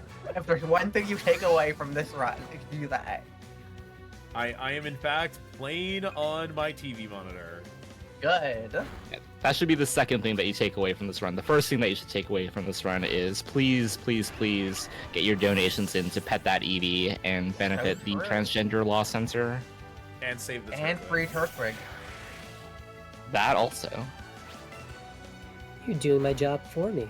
So I will say, the other piece of advice I would have is that you could still name the Starmie. I know that's coming up here soon. And so the bid war is still open. So the only option now is for the Starmie, but you can go in and change the name of the Starmie. Right now, Treasure is in the lead with $25. Ooh. But you Do I can do catch anything this? else. You got ultras. You have to. You got really? ultras. Absolutely. Okay. Oh Yup. That is a 1% spawn. This is one of the Pokemon when you're doing a catching all run that you're stuck for several minutes trying to search for, and Keypad just had it spawn on top of him. Its catch rate is like pretty difficult, but we also just got Ultra Balls, so Sorry if I hit perfect the timing to microphone, get by that. the way. Try to really make that side throw. Nice. I mean, if What's you your think about it, plan, it's Cat? super I don't know. size. My That's really plan holding is up. still 53. And that's like with removing things. Oh, you removed it. Yeah. You removed a bunch of things. Yeah, that's probably like catch like coughing and leaving in the box or something. I really want to catch Pidgey here now, because then I just keep all my evolutions. Pidgey on 7 or Pidgey on 17? Pidgey on 7. Because since I'm on odd right now with Pidgeot, if I get rid of your Pidgeot, party's that full? puts me back Yeah. on even. I also don't have Eradicate yet either, so there's quite a few ways to do this. I actually still really want to catch Eradicate. It's worth so much experience. Either ideally on Route 10, but even if I get it on Route 7, it's still like a good chunk of experience and it's so worth it. Hopefully, if you get it there and get to level 28, that would be really nice. Because That's what I was Eevee thinking. learns a very busted move at level 28 called Double Edge. Yeah, the earlier he- you get double edge, the better. Like, ideally, you actually even get level 28 before the first trainer in Rock Tunnel, like where I'm currently at.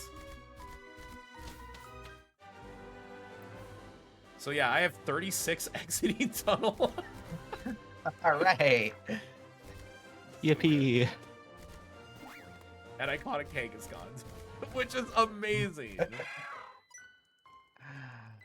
All obtainable Pokemon enjoyers in shambles. Sure All I are. want to say is I watched 2 Let's Go runs today that both got Kangaskhan, so you know.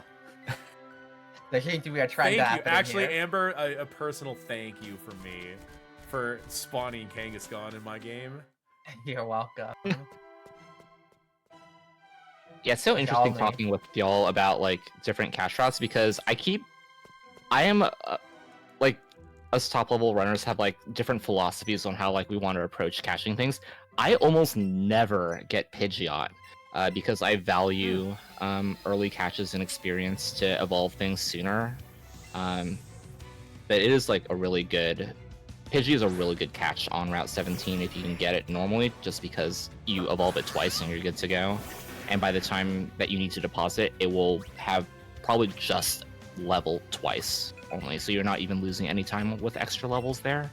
I think it's really interesting that, like, even for this marathon, just think about it, the last 10-15 minutes we've been discussing the catch route. I've also done 6 or 7 fights, but like the fights kind of don't matter. Like, we are calculating what our catch route should be to optimize our speed.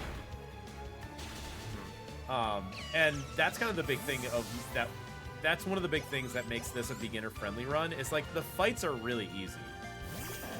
Like they're A, not complicated, and B, there are so few fights that are actually like threatening to die on. Like most of them are in the late game too. There's only like 4 fights that I would even classify as, oh yeah, you get crit, you die kind of fights. Yeah, most of the danger in the fights doesn't come from like losing outright, but it's just losing time specifically. I didn't. Guys, Was there a Rhyhorn level up? I missed it. sure Oh, no. was. What was the attack? 44. And that's at 26. 26, not even at 425. Holy. Yeah, I could really use Eradicate to get to Super size Eradicate time? Get the Rhyhorn to 28. Oh, that's so bad. And this is one of the runs of all time. This run has been a run of contrast. Minus We're just special like, attack. Eevee, there's been minus so attack. many Rhyhorn. There's been so many bad things that have happened, and so many incredibly amazing things that have happened on this run. This run has min-maxed the everything. Okay, hear me out.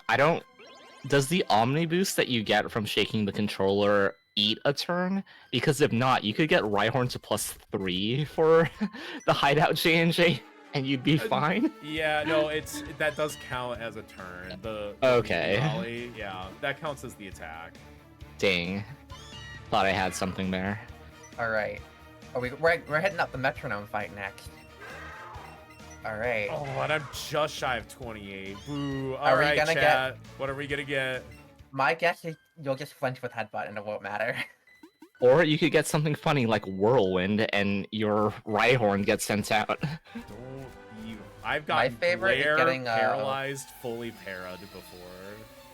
I love getting like Will-O-Wisp burned and then you can't two-shot it and then it uses like dig or something. That's a fun one. Ooh. Will-O-Wisp bird. Oh, that I haven't seen that. That's gonna happen now.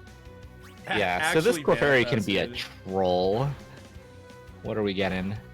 Petal Dance? Dance. That's the Alright. new one. That's a pretty powerful move. That's like the most powerful grass move in the game, or one of them. Mm-hmm. Here's my level 28.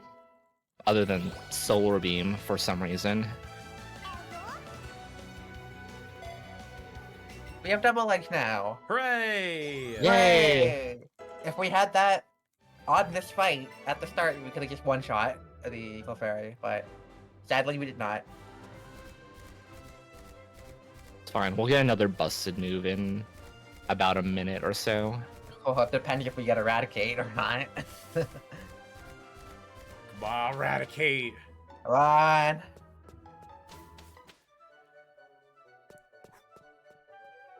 Any Eevee pets recently? What? As of right now, there are no Eevee pets, so I feel like chat, you might need to get on that. Ooh. And also, at the same time, I did at the very beginning say I wanted to hear a little bit about everyone's favorite Pokemon. So if you do want to get into your Pokedex donation, or maybe just donate into Pokemon, it's all valid options.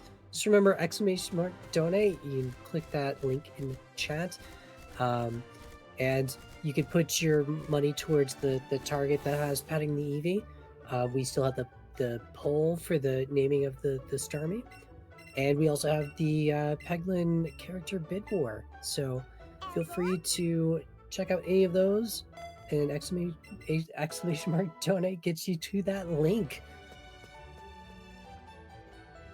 All right, busted move number 4, Glitzy Glow. Sorry, baddie bad lovers. I'm a true baddie bad lover.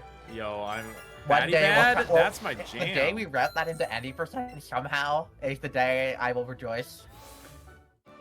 As an Umbreon fan, and Umbreon is my favorite Pokemon, I'm really sad we don't use baddie bad in the move in the run, and instead we have to use Espeon's move, Glitzy Glow. I do have to heal here. Before Yeah, I... Glitzy Low is 90 power Psychic and Sep Light Screen. Also, T-Pat talked to one other person on the left side of the Pokemon Center. Yeah, that's believe not important. That Oh, was the okay. contents. What? Okay, cool. No, continue. How are we gonna leave it at that if you're No. What? No. That don't... So basically, that person over there is like a psychic or like a medium, or I forget what the class is, but he asked questions about like your favorite and least favorite flower colors or something. And basically what that does is it will set a certain nature that every Pokemon you encounter from then on until the end of the day, according to your switch clock, will be that nature. So T-Pat set it to Modest, which is plus special attack, minus attack, which will be important for that Starmie coming up. Yeah, too bad I couldn't get that on the Eevee. I would rather have Modest Eevee than Careful. Careful, yeah. I think, what are we, maybe like 25 minutes away from that Starmie? Yeah, that sounds about right. 25, maybe 30 if, I have to pet the Eevee a whole bunch more.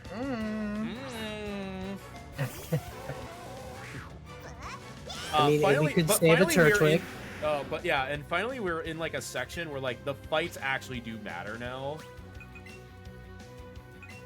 Because obviously we're not going to catch any Pokemon while in Rocket Hideout, but this is like this is like the final exam. Like everything that we've been kind of keeping track stat-wise and like complaining about minus special attack in some cases, that matters now. Especially on Jesse and James and moving forward. Yeah, it's really nice to have Double Edge here. That Hypno, you can basically just one-shot it with a 2-controller fight. That Hypno can put you to sleep, so it's very nice to be able to one-shot it. And then right here as well, you can just use Double Edge to one-shot the Rattata and the Voltorb on this fight. Funny enough, I spent way too much time routing this fight specifically. It's almost a full page in my notes. About like what's the most optimal way to handle this fight, because the fastest way to do the fight is to click Double Edge twice. But if I click Double Edge twice, it does mean I have to heal before the battle and usually after the battle, so it would actually be a little bit faster in total to set up an X special attack and then Bouncy Bubble, making it a 3-turn fight, but effectively healing in battle and coming out of battle at full health. But you can only do that if you have high enough special attacks, so I have like a list of like ranges on the Voltorb based on my special, which, spoiler alert, is not good right now. Yeah, I spent way too much routing that specific fight, but it's like those little things that like matter through the course of a run, and the best Eevee runs will have like the best hideouts. Like optimizing all of your fights in this section can be the difference of like 1 to 2 minutes over the course of a run. And that's with no catches. A couple things I want to note. First of all, I'm the only person in this call that runs both Pikachu and Eevee.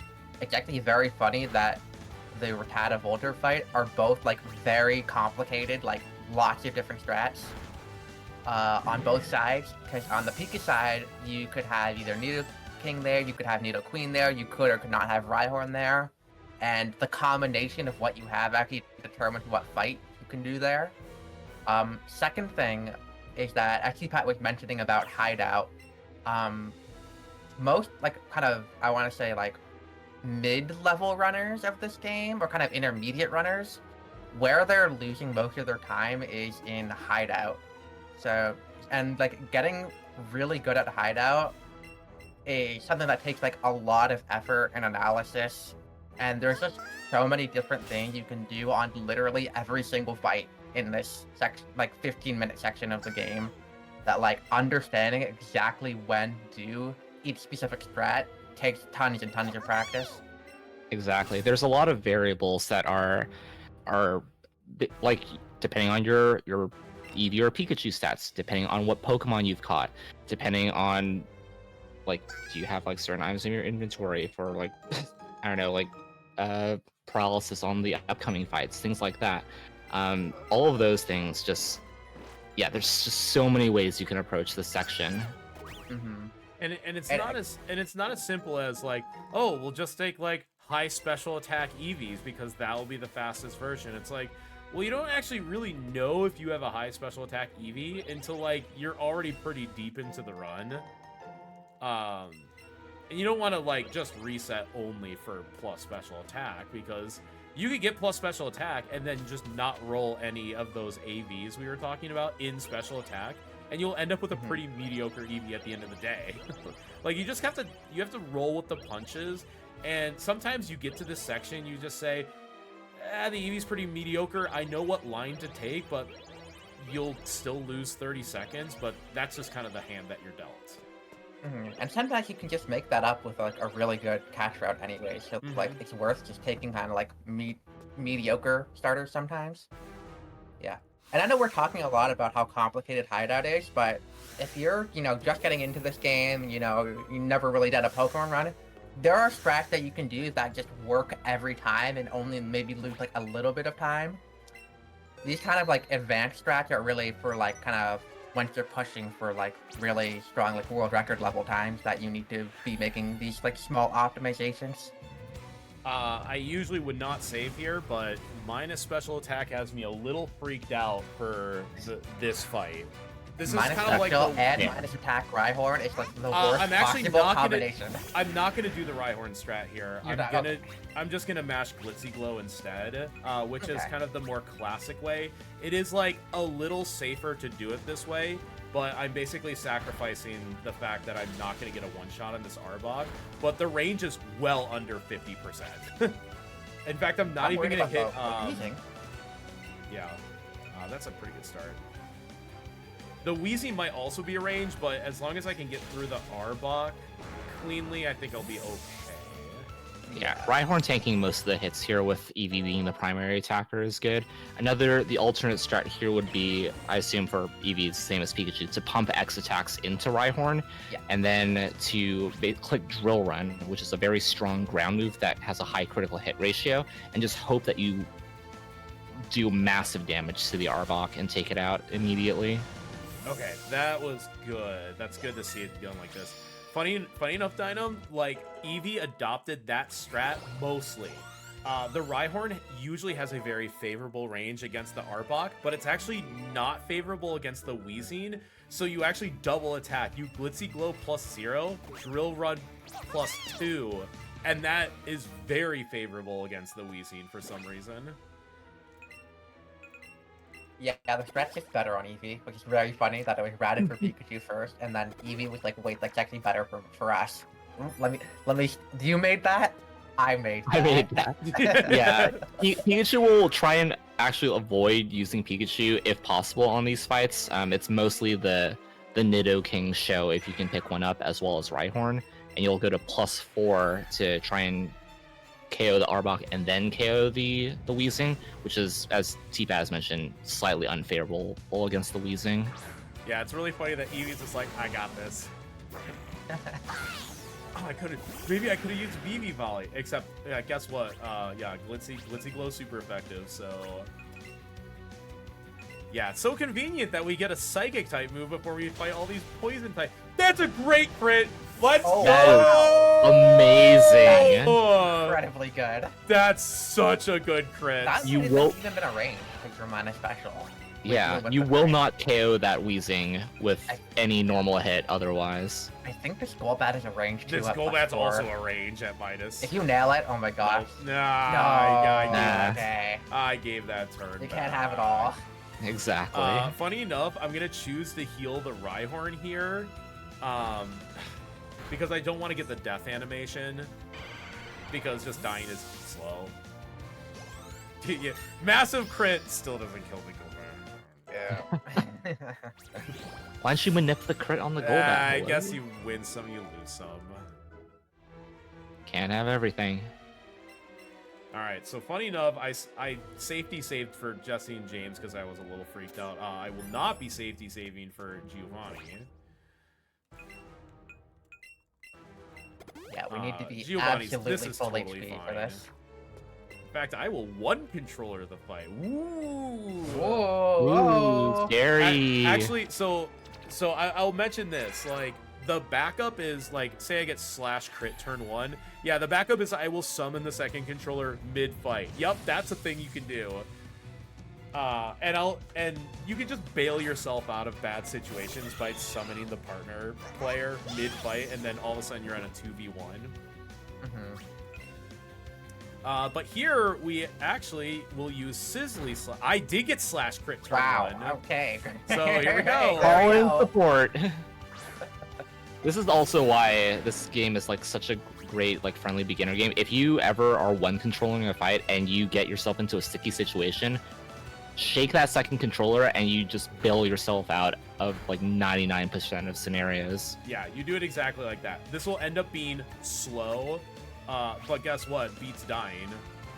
But basically the strat here is we use Sizzly Slide on the Persian, and Burn halves the attack stat, and crit cannot crit through Burn. So even a critical hit would still only do half as much damage as it normally would. So it's like completely safe to do it that way. But yeah, I have to. Usually you get Fake Out turn 1, which Fake Out does like 20 damage. No, I got slash crit for like 50. So I was like, and I haven't got my Sizzly Slide off yet. So yeah, I just summoned the second controller, bail myself out. I've got 85 special defense. Like, come on. Putting in work against all those slash crits, right? You will not die to Weezing. But yeah, that was like the worst thing that could happen.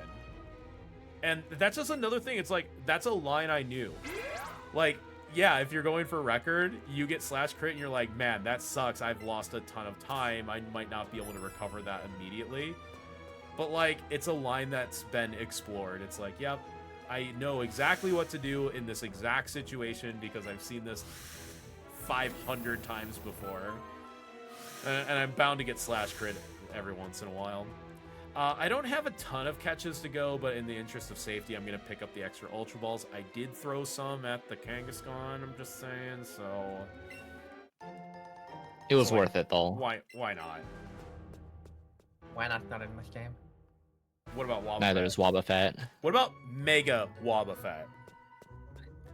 That can And, yeah, you ZA. can't say that it doesn't exist because Legend ZA could add new Megas. This is true. We could see Mega Flygon. We could also see Mega Meganium, which is spelled Mega Anim. Mega M&M. Yep. Mega Mhm, M&M. We can Mega also see M&M. Mega Charizard Z. Yeah, Mega Charizard Z.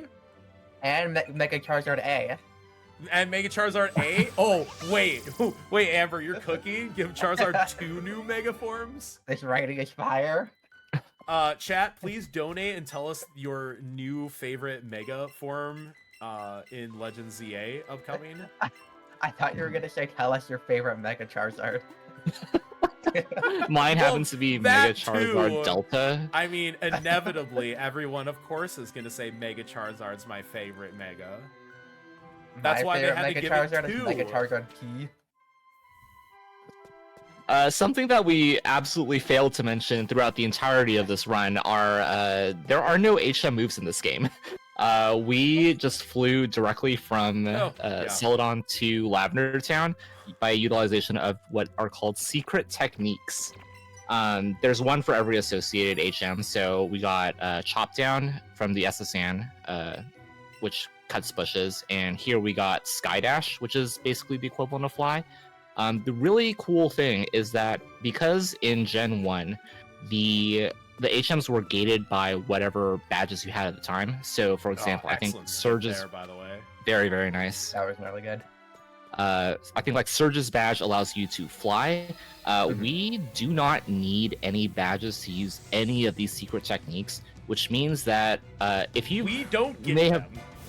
yeah, exactly. We exactly. Hey, The last gym badge that we that's another did thing was- we failed to mention. Hey, remember the last time we got a gym badge? Yeah, that was like an hour ago. And it will be another like 20 minutes until you get another one. Mm-hmm. Yeah, we just Yeah, avoid just having the gyms because like we don't have to do that with Eevee. This could be a Haunter. Haunter. All right then. Funny enough, I actually don't need Ghastly like at all. Yeah, I was gonna say I was wondering if you were if that was Ghastly, if you would just skip it. I actually should probably just skip Ghastly anyways because Ghastly's here's the kind of an thing. annoying catch. I'm only gonna catch Ponyta, Doduo, and Pidgey ideally on the next route, and that's it. I do not need Psyduck. Like I almost don't even, like I shouldn't even catch Psyduck. This is such an awkward position to be in. Well, I guess if I don't get Pidgey, I kind of need Psyduck. You know what you could get is Magmar. That would be fun. Magmar is, so here's the thing, if I get Psyduck and not Pidgeys, then Magmar is actually looking pretty good. Magmar.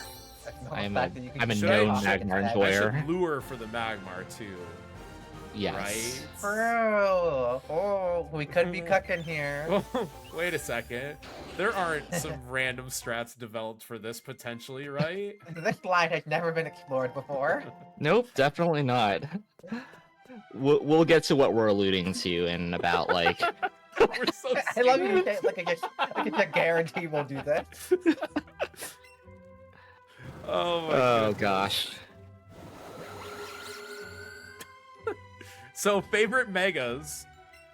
Do you think any of the evolutions will ever get a mega? Are we gonna see like Mega Espeon? We'll just have Mega Eevee. That's just what we'll have. True. We already have there is- Gigantamax Eevee. That's exactly what I was gonna say. For the record, Mega Ampharos is my favorite Mega form. It is I'll be if I absolutely ever fabulous. get a yeah. I'll be if I ever get a Mega Flygon.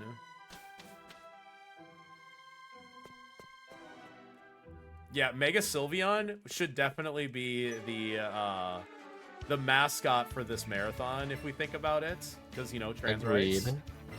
It just megas except and Mega trans rights. Yeah. Hashtag Mega Trans, right? Hashtag Mega Trans trans rights. it just mega evolves, and the two like ribbons that it has are just banners that say trans rights on them. So I'm true. down for that. Incredible. I was gonna say it has like 5 ribbons that have like the 5 stripes, and they just kind of like line up above its head. Oh, that'd be good too. Mm. That's so good.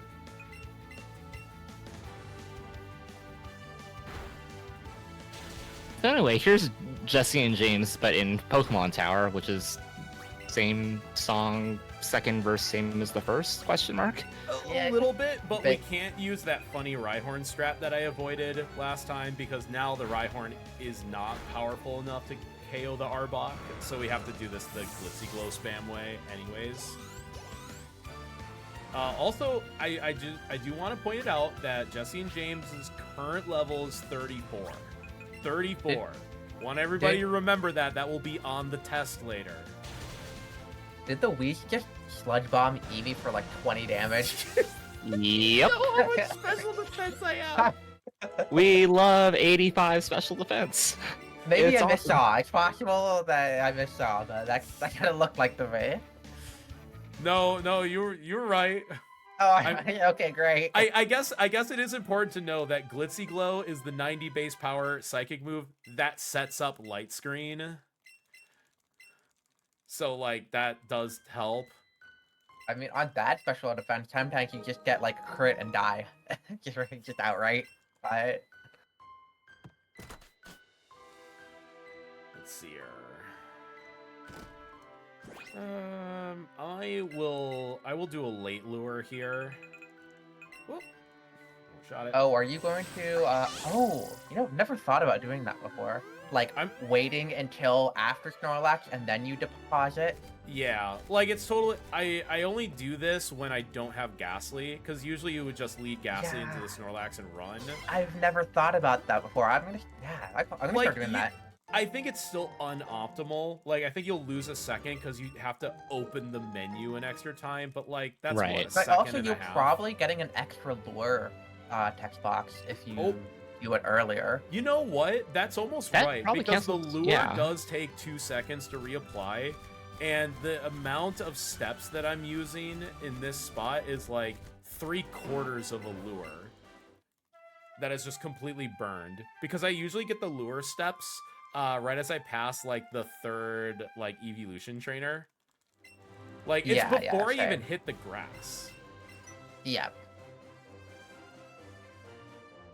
Wait, Yeah, maybe T-Pat, this is I hate actually to interrupt you, but I think you're gonna have to pet that Eevee a few times. Oh, you know what? This would be a perfect time. How many pets do I have to do? What kind of donations do we have?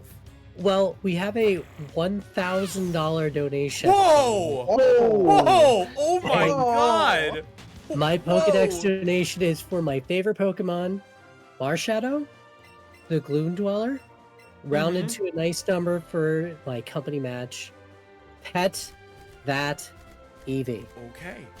So here's what we're gonna do. I was gonna menu here anyways. So we're gonna pet the Eevee. Wait!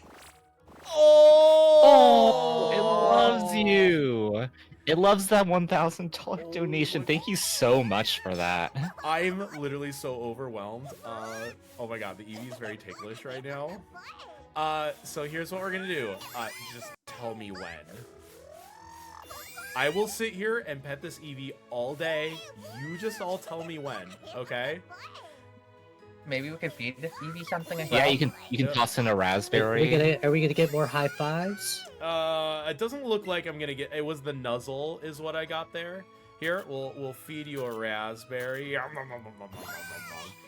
how about some what are the nano berries? The nanos. Give it a little pineapple for extra I flair. got a pineapple berry. One of each. Yum, yum, yum, yum, yum, yum. Perfect. Thank you so much for that you can $1,000 also, like- donation to Transgender Law Center. You can like poke if you like double tap A, you get this little poke. You can also Oh, I like never knew that. you can like poke the ear. You can poke this. You can pinch his little cheeks. See? Oh, that's right. Let's keep petting the Eevee. Like I said, you just tell me when. Like $1,000 is a lot. That would be like I know. 100 pets. I think we're all just enjoying this moment, and thinking about how this $1,000 is going towards the Transgender Law Center and all the great work that they're doing. And that is a very impressive number. My voice is gone. I can't quite shout, so I feel like the Eevee is kind of getting the point across here. We'll let Eevee do all the talking here. There is something I kind of want to show. If if you find like a ticklish spot and you get it like 2 or 3 times in a row, the Eevee will headbutt you out. Oh. I want to see if I can get this. Okay. Yup. So it's like, I thought it would do it. You have to get like a few times in a row. Oh, okay. Found a ticklish spot. Maybe it's right here again. Yup. Yeah. Okay. Oh. Oh, wait. Oh. Oh, there you Hey! go. Thank you everyone for the donations. That was wonderful. Yeah, everybody like actually spends time like routing the speedrun of this game. I just route like all the cute things that you can do with Eevee in this game. It's a completely That sounds good to me. unexplored aspect, to be honest. Sounds Wait. perfect to me. So we've blown past $3,500, I believe, at this point, Yeah, right? I believe. Yeah, there's a Hmm. Churchwig that is now suddenly free. I think. Yeah, when I have 1 or 2 hands to do that, I will definitely do that. Let's at least get through Pokemon Road first, aka Old Cycling Road is now known as Pokemon Road. And I did catch Ponyta, great. Got it immediately, which is very nice. Yes. I'm gonna ignore the Psyduck. Oh, if I catch the Psyduck, I don't need Doduo. And then, yeah, the only thing is that you have to do Rapidash Blue. But you Okay, can got a decide moment. whether you're okay with Free that the or not. Turtwig! Free the Turtwig! Hashtag free There he Turtwig. is! The best gen for grass Straddle starter. has emerged. Let's see if I can balance him on my microphone. Oh, Oh. oh, oh, Oh! Hey! Hey. Thank you, chat, for making that happen. I mean, Turtwig is pretty good. I pet that Turtwig. He deserves pets too. You know what? I'll get the Psyduck. I heard that Psyduck might be somebody's favorite Pokemon in this call. I mean, Psyduck is pretty great. Just saying. He's I pretty wish great. I could own a $500 giant Psyduck that I could cuddle in bed. That'd be... Do you know that Etiquette won one of those from Twitch Rivals? Yes, I Yep. know. Was that the Scarlet and Violet thing? It was. Yeah, Okay, I think yeah. so. Or was that the Steel? I don't remember. What if- Either way. Top 10 favorite, like, tweets There's is the Etiquette message. putting the Psyduck in the suitcase and being like, alright, packing complete. The only thing that fits in doesn't even fit. Are you done catching other Yup, than... done. Okay, yep, how could I thought? I'm like, you got Yeah. I here. literally have one more catch to go and it's Staryu. It's literally done. I actually don't get Raticate anymore. And yeah, we done. We are done catching. So it's very weird to be done like this early. Usually like Doduo is like on the normal route. But here it's like, I kinda got all my Pokemon I need. Yeah, that Pokemon Yeah. Road looked like you got everything that first patch of grass too, basically, right? Yeah, and like Psyduck was just kind of like a bonus. Not that I needed any bonuses this run. Of all the things, I didn't get Chansey though. You got a glowing Kangaskhan. That's basically Nice like Rapidash a Chansey. spawn, I might add. Fancy in disguise. Exactly. Kangaskhan is just 3 Chansey in a trench coat. So true. Okay, we will mark that as a ride, and I have a rare candy for this Ponyta. Yeah, I'm not gonna wait for it to gain a level. I want it as a Rapidash right now. Yeah, by this time Pikachu will have Arcanine, which is basically as fast as Rapidash. Rhyhorn on Eevee's side is... You'll see the difference almost immediately, how fast Rapidash is compared to our Rhyhorn. It is... We're speeding along with this thing. God, it's a good... I did this on one lure. Like, just think about that. I did this on one That lure. is so funny. You probably still, how many lures do you still have? Like 7 or something, 5. probably? Okay, 5. Yeah, it's like 5. Okay. I burned an extra one accidentally in Rock Tunnel. Okay. We're gonna pick up some of these items, and yes, for marathon safety, I am gonna pick up these hidden silver raspberries. That will be exceedingly vital. Don't worry, these trainers are blind. It's a good thing So that the they're next blind. catch is the Staryu. Do you have a preferred name for the Starmie? Because right now Treasure is still in the lead. What are the options? Treasure's right- good, though. Yeah, Treasure right now is the only one that has a vote for it, and this is a name your own incentive. So we've been letting people just throw things into the comments. So if you have a name you want people to, put the donations towards, by all means, let us know. Oh, and yeah, you're gonna have to snipe that real fast. It's gonna be like a minute. Yeah, I'm not giving anyone any help. I'm sorry. Yeah, Treasure is a pretty good name, though. I will say, because it's like a star, treasure star. I don't know. I'm grasping at straws. But that's a pretty good name. You know what? I feel it. Grasping at stars. Grasping at stars. Oh, and we just got another raid, so thank you, Helix, for the raid. Welcome in, everyone. This is Speed4 TLC. We are raising funds for the Transgender Law Center, and you missed a lot of Eevee pets earlier. I'm sorry, you're just gonna have to go back and watch the VOD later. There was some pretty epic Eevee pets, but you can always hit ! donate.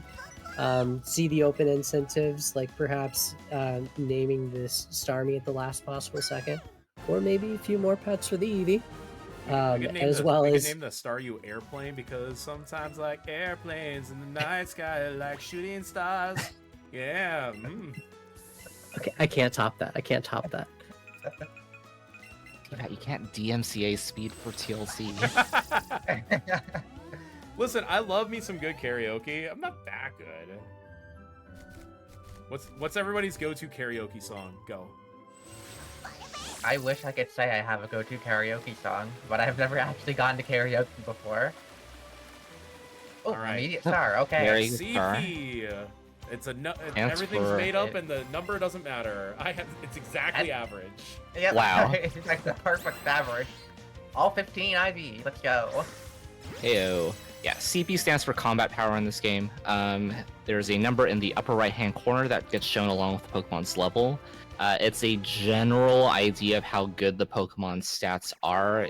The IV distribution is kind of like whatever in there. It's like the 6 stats added together multiplied by its level, kind of. Sort of.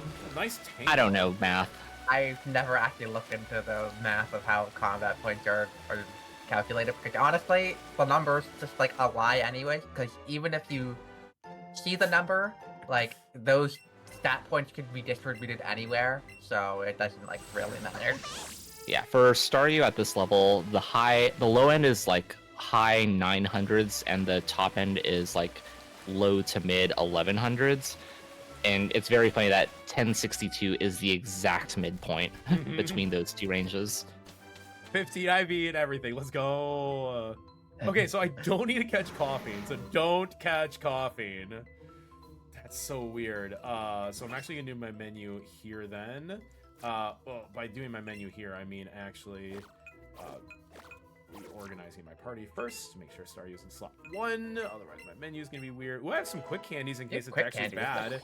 Oh, I'm gonna use those quick candies. Excuse me. Oh! Excuse me, I have minimum speed. That actually lined up perfectly. Like, you just randomly have these quick candies, and they're extremely useful for the Staryu. Yeah, what would you have gotten them from? Like the Kangaskhan or something? From petting the Eevee, probably. Oh my god. Okay, so funny enough, 89 is a 50-50 chance to outspeed the Rapidash. 90 is guaranteed, 89 is 50-50. I'm just saying it. That speed would have been screwed over on Rival 5, and so thanks to your donations with petting of the Eevee, we had extra quick candies, and we were able to continue the run without problems. Chat, So thank thank you you y'all. everyone so for much. saving the run. Yes, thank you all. Chat, donate to pet my Eevee more because maybe I'll get some smart candies that would boost the special, which is 122. Okay, Nice. and I got 118. I hit the fifth. I That's hit a the good coin run. flip. Nice. That is just the correct threshold to outspeed the Rapidash. Which means chat literally gave me the exact number of quick candies I needed. That was genuinely so perfect. I didn't realize that this was a crowd control run for Let's Go. Yeah. Crowd control, but instead of them like screwing you over, they only can do nice things. Yes, Oh yes. yeah, let's name the Starmie. So what's that name gonna be? I can do it right before I get to this first fight. Yeah, the name for the Starmie is indeed Treasure, capital T, Treasure. Okay, let's get right up to 10. All right, how do I do this again?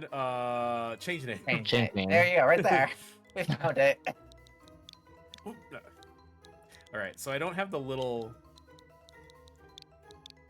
The stick click. Yeah, I'm gonna take it. that's There- that there's is a- Enable that is it. intentional. That I am gonna save for this. I just don't want to get blown up for some. That's stupid absolutely reason. fair. Fair. So I have my stick click disabled, so I can't just activate a capital in that, and that's really intentional because stick click is an A press in the overworld.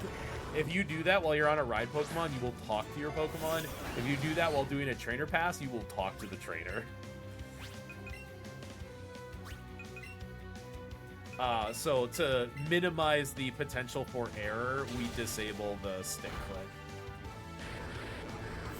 Or at least you should. I can't tell you how many times I'm like, I should disable this, and it took me like a month to do it. Yeah, it took me like 2 failed Alexa skips to be like, all right, we're turning this off now. Yeah, I ran this game before the Switch had native like controller remapping, so there was a good period where I just had to deal with that. Like, in theory, if you're just good at the game and you don't freak out and click the stick, then it never comes up. But a It's lot so of us easy will- to do it. Yeah. Like, especially when you change directions really fast because you reacted to something, like, your adrenaline will, like, press down or press it more, like, firmly. Yeah, and there's a certain trainer tip we're doing like very close to the end of this run that kind of requires you to do that, and it's very easy to stick click and accidentally talk to the trainer instead of actually skipping them.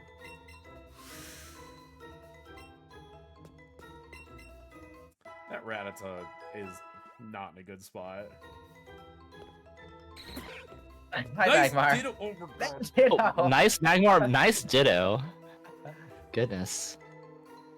This is why we buy one repel. It's usually to, like, repel relure. But if you have an extra one, it's like, you might as well use it. And then the moment it rares out, it's just like, okay, everything's spawned now. Everyone get in here.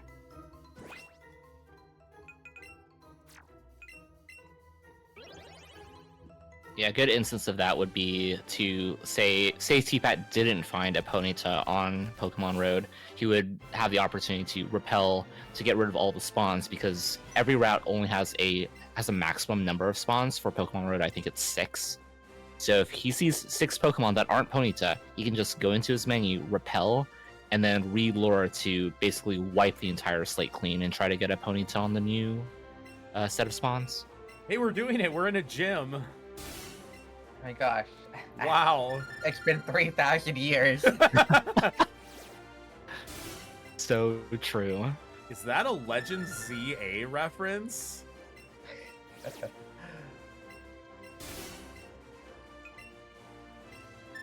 Yeah, this gym Probably. challenge is basically the same as in the original game. So you get the secret key from Pokemon Mansion, and then you have Blaine's quiz show. Oh, first of all, I forgot this last one. Who am I about to battle? Is it Blaine? Mustached old man. Pick option 9. The mustachioed old man? Okay. Yo, that was okay. correct. Wow. Oh, nice. Thank Nice. you. I Thank didn't you have so my much. notes up. I was just guessing. Also, I just want to say, as somebody who, for my job, I wear, a suit and tie, I really want Blaine's tie. And I want to wear it on TV. Like, really badly. It looks so I'm- good. I'm sure it exists out there somewhere in the world. If somebody knows where I can go purchase the flame tie, please let me know. I want this so bad.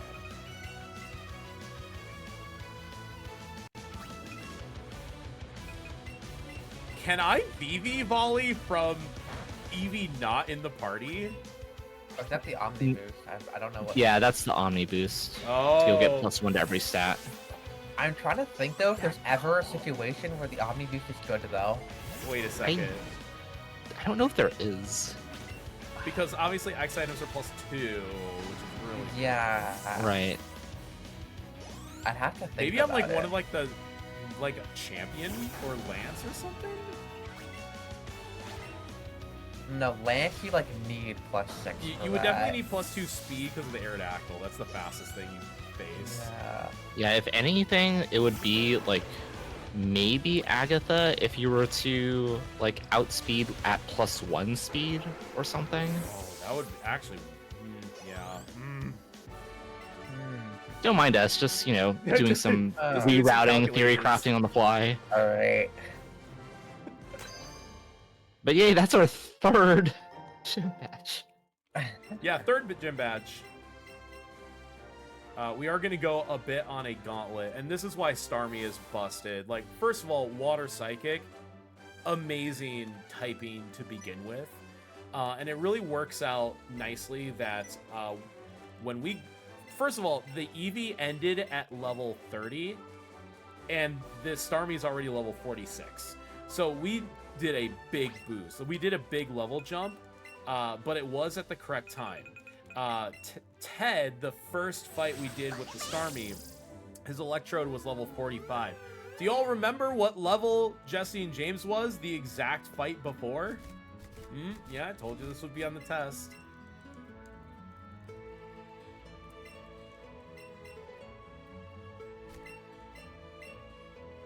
We're getting into +10, +11 levels higher now, so Yeah. having You're right, a Star. catch that having this treasure of a star is really, really good. It comes in at the right time, and Starmie having really good typing, a really good move set.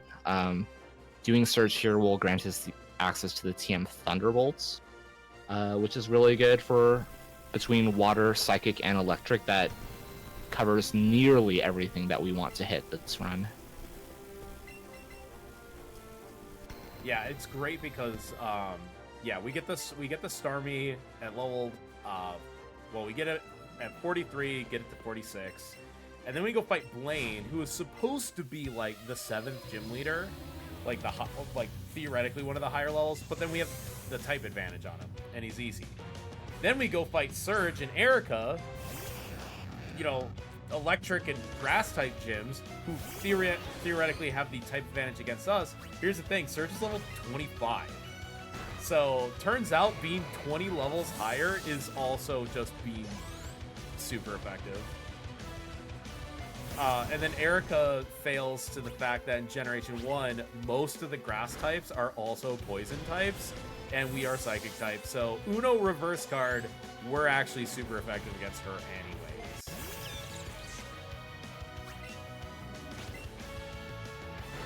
We mentioned Thunderbolt, and you're just like, what does Thunderbolt have anything to do with anything?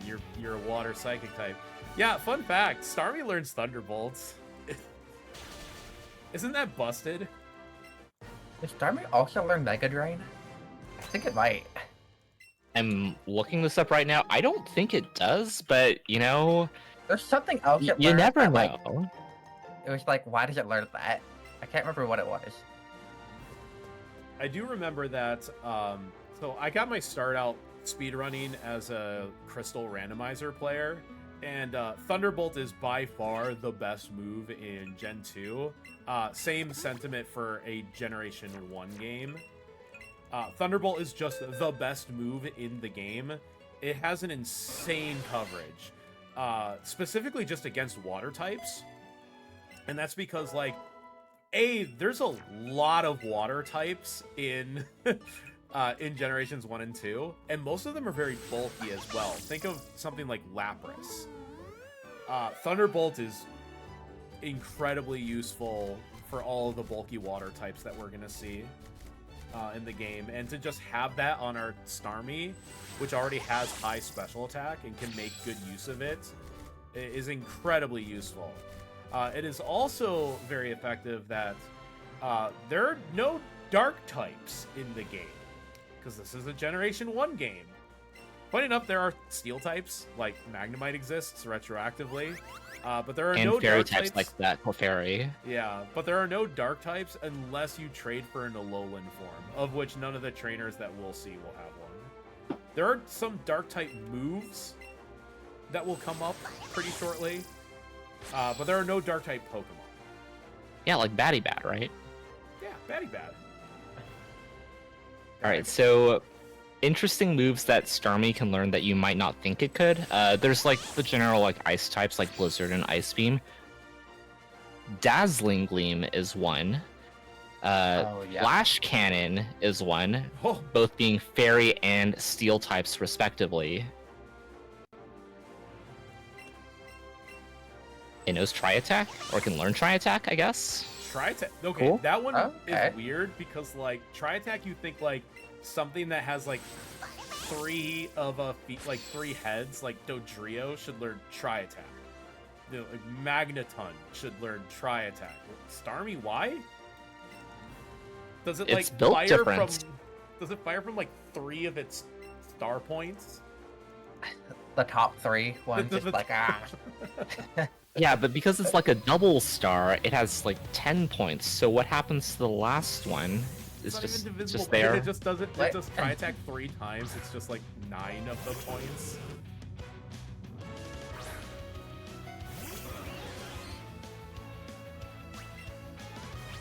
If you think about it, Starmie's just made up of triangles. Yeah.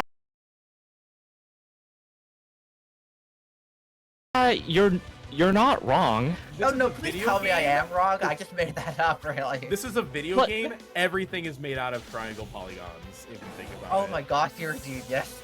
Yeah, that's exactly where my mind went to. Just triangular polygons.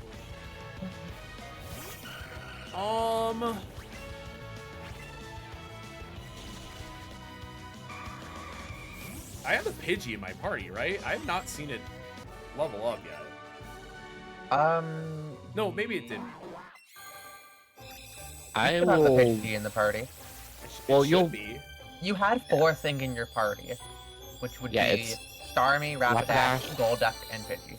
Okay, it must have gotten at least a level. And Pidgey was the last thing. You caught it after the Psyduck, so... Yes, it was the last thing, and I know. Oh, I technically don't have coughing experience on it.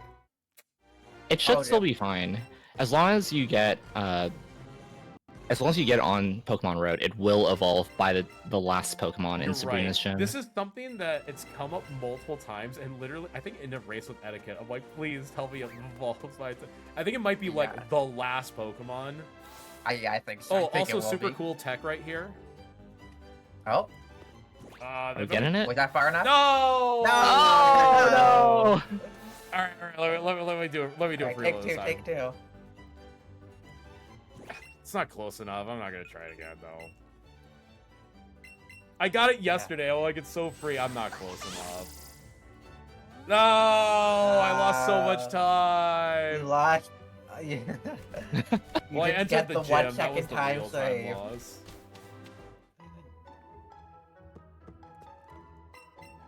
Yeah, so what T-Bat was doing there was, if you walk underneath the awning of a gym, you can't go through solid objects, so the game will just fade to black and just like imply that you already flew, so it saves a little bit of time.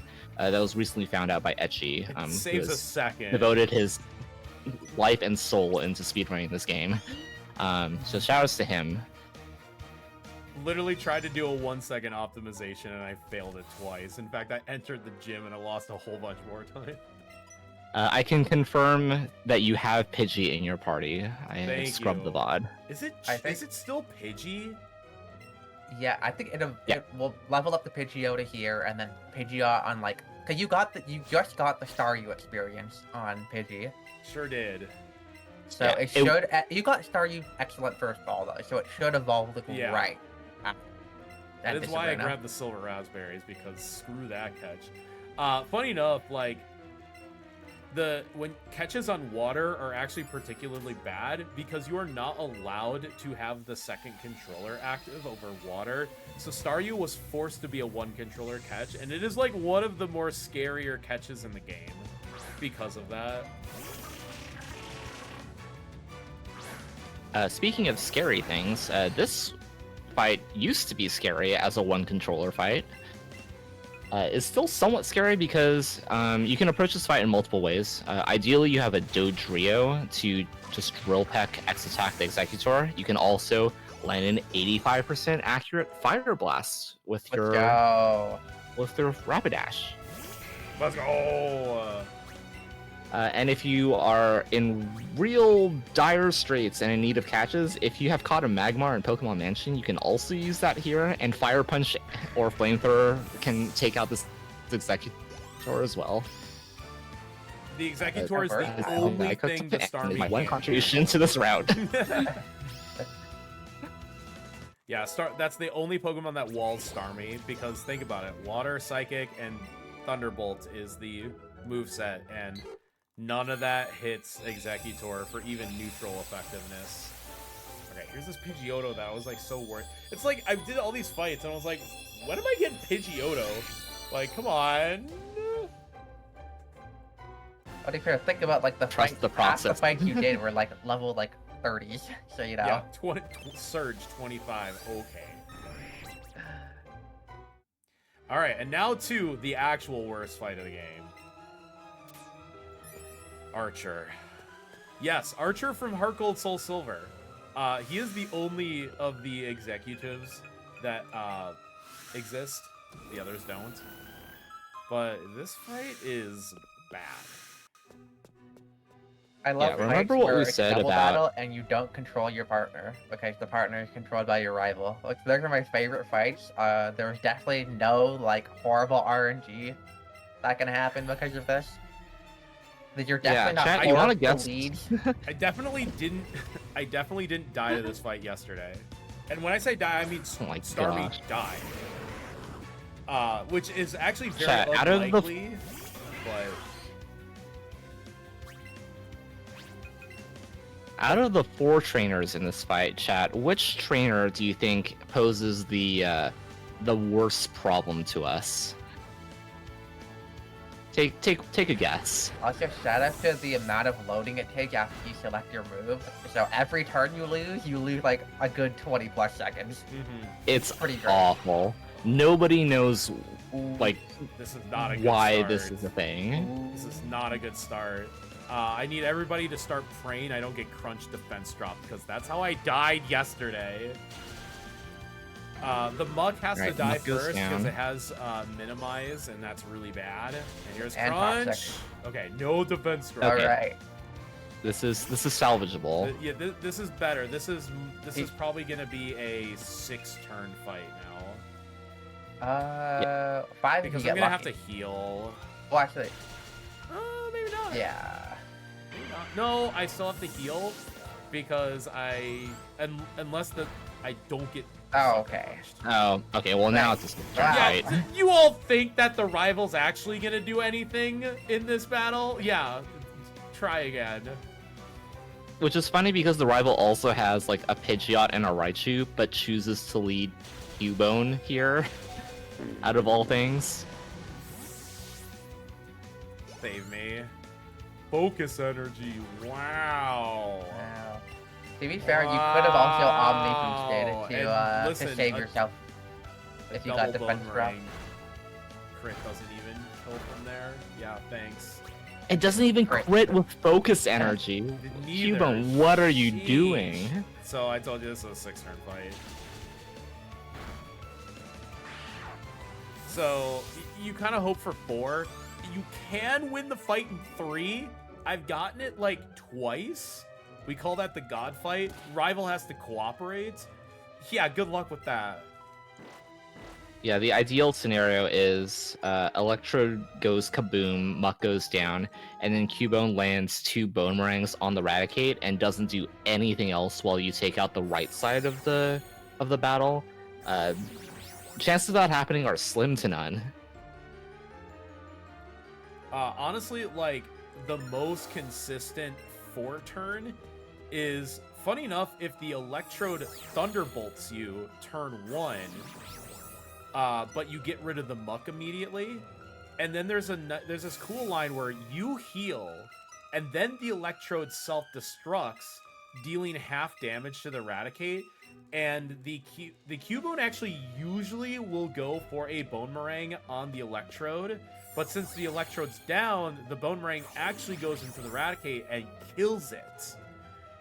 And then it's like, okay, cool, now I just win in 2 more turns. Like, that's actually such a slick way the fight can go, and yet, like that. Yeah, trainer AI in this game chooses randomly between the 2 available targets in a double battle. So say that Golbat and Raticate were on the field.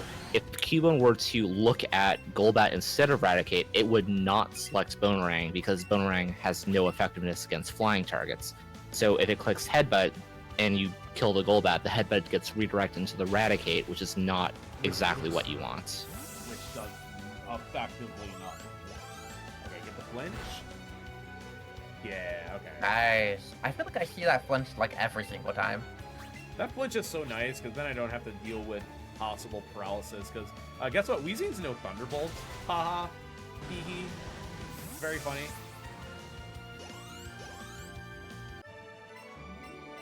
Just another thing that you wouldn't expect to have Thunderbolt has it. Darmies and Weezings.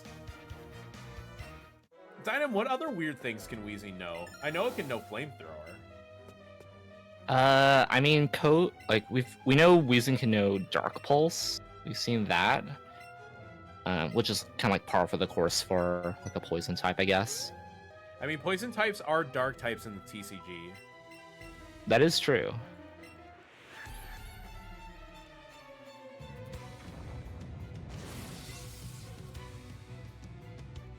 Gosh, Starmie is so good. Weezing Hello, can learn Giovanni. Shadow Ball. Oh, okay, sure. That is not at all what I expected. Imagine if Weezing had like a real speed stat. A real. It'd actually be like a decent, bulky, like, Pokemon.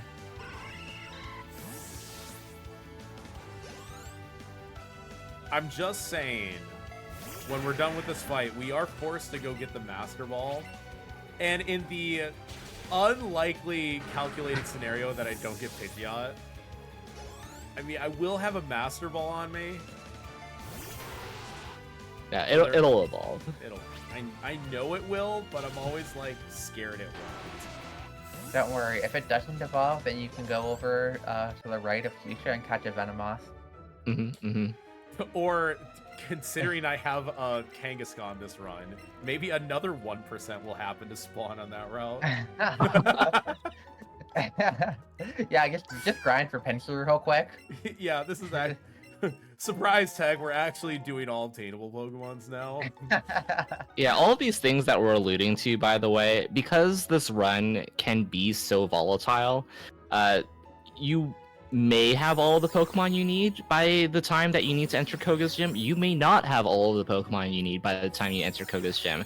There have been cases in the Pokemon Switch speedrun community has hosted Let's Go tournaments for this game, and there have been some very interesting things that people have pulled out of their hats to complete their catch cycles. Some of which include catching a Venonat in a Master Ball and evolving it straight away into a Venomoth. Don't know who here would have done that in a race. What? No. Yeah, I don't know. Couldn't be anybody. Yeah, couldn't be anybody here. But that is what makes this game fun. Like, you never know what you're gonna get on any given run. It's like a box of chocolates. Exactly. Wait, you don't know what you're gonna get out of a box of chocolates?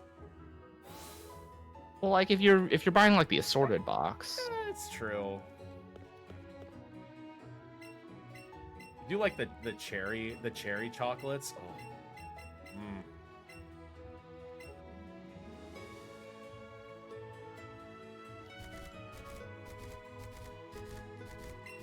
All right, T-Pad, did you count to 50? No, I've only counted to 49. 49. Okay. Oh, that's right. I forgot. It's actually kind of unusual, like, to have the Pidgeot evolving so late. So, like, normally by the time you get Porygon, you have 50 on, like, 95+% of your runs. Yeah, but because T-Pat front-loaded the majority of his catches in the early game, the experience that you would have normally gotten through catching things like Coughing or Magmar or Eradicate later on isn't present. So we're fully relying on the trainer battle experience to get that Pidgeotto into Pidgeot for our last catch. I love how Magmar was the second thing you listed there. I'm so Magmar pilled, okay? are You can't so take this from me. Magmar-pilled. Yeah, anyways, T-Pac's doing 58 full last... heals. That'll be good, right? You sure you don't need one more? I couldn't afford anymore, so that Well, was you could max sell out. things, you know? You have things to sell. True. How much do you think that Master Ball will catch for? I know the Silk Code CEO was like, don't tell anyone, but it's like, what if I just go to the mart and be like, how much is this worth? I don't even know if you could sell it. I don't think you can.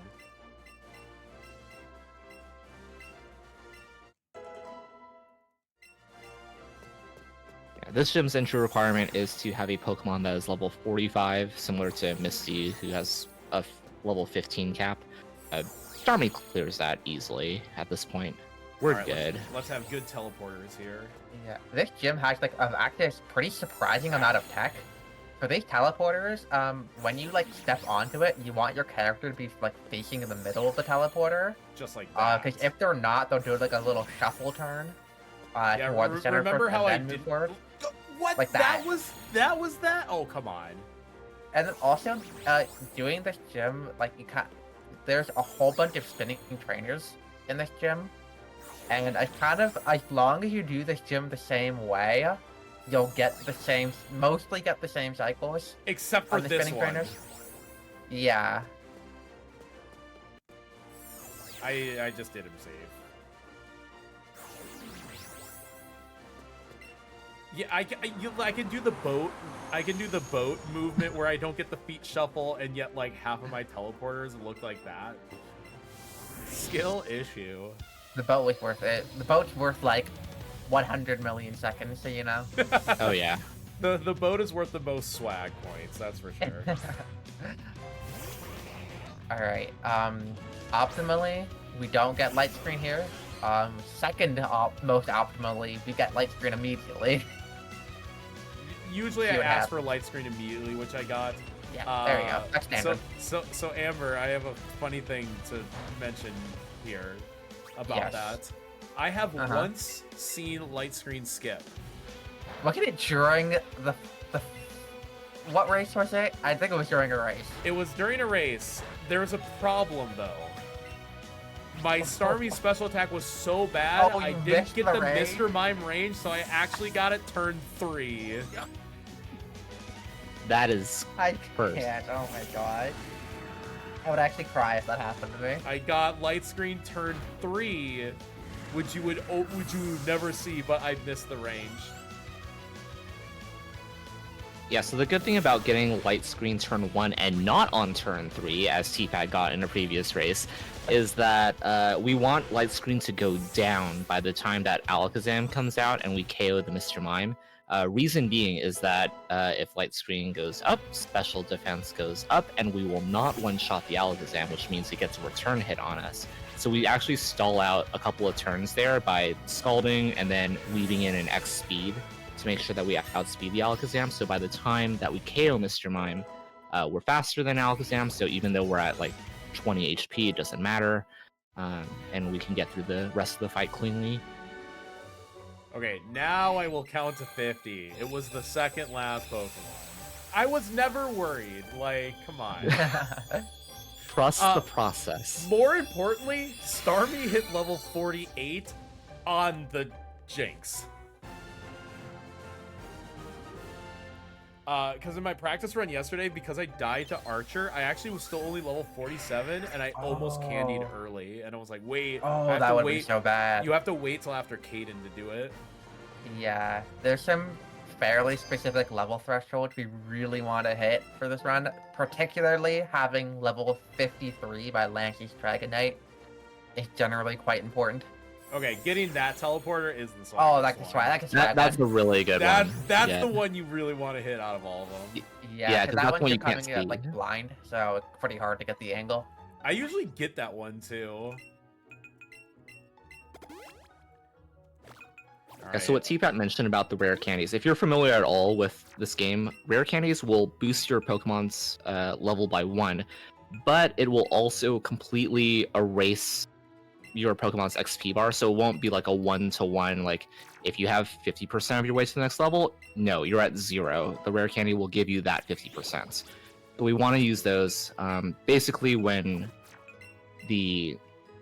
if we have as little XP as possible, or like when we got the Starry, we just shove 3 rare candies to it and we're good to go to maximize the experience gain. Good news, my special attack is 131, which is to the point perfect for Scald Wheezing 100%. You love to see it. Literally the exact stats.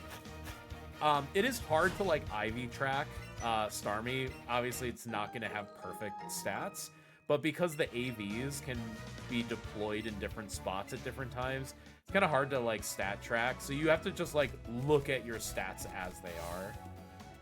And that's just one where when you hit the candy, just check your special attack, and then you know what your range is for Koga's Wheezing and Venomoth. And while Did I count to you're, 50? Hooray! Yay! Make sure Yay! now everybody should clap for that. Literally, the not whole seeing up, but point I'm of doing this it. whole run is to enter this gym. It is the reason why we do Koga's Gym 7th. It is the reason why we catch all those Pokemon in the very specific way that we did. All the optimizations to literally enter Koga's gym. And then when you have 49 Pokemon, you get kicked from his gym, and then now people run a category called Get Kicked by Koga. Where The will reward for getting intentionally 50 is this fight right here. Oh, this fight stinks. I should have saved for this fight. Okay, it's fine. Alright, free fight. I was never even worried. This muck has Minimize, and you give it a turn on your setup. We just pray he doesn't use Minimize, because if he uses Minimize, it gets real bad. I actually have a decent backup strat. Remember, we have the Rapidash in our party. The Rapidash has the move Stomp. And Stomp, against a minimized opponent, skips accuracy check to always hit, and it's double power.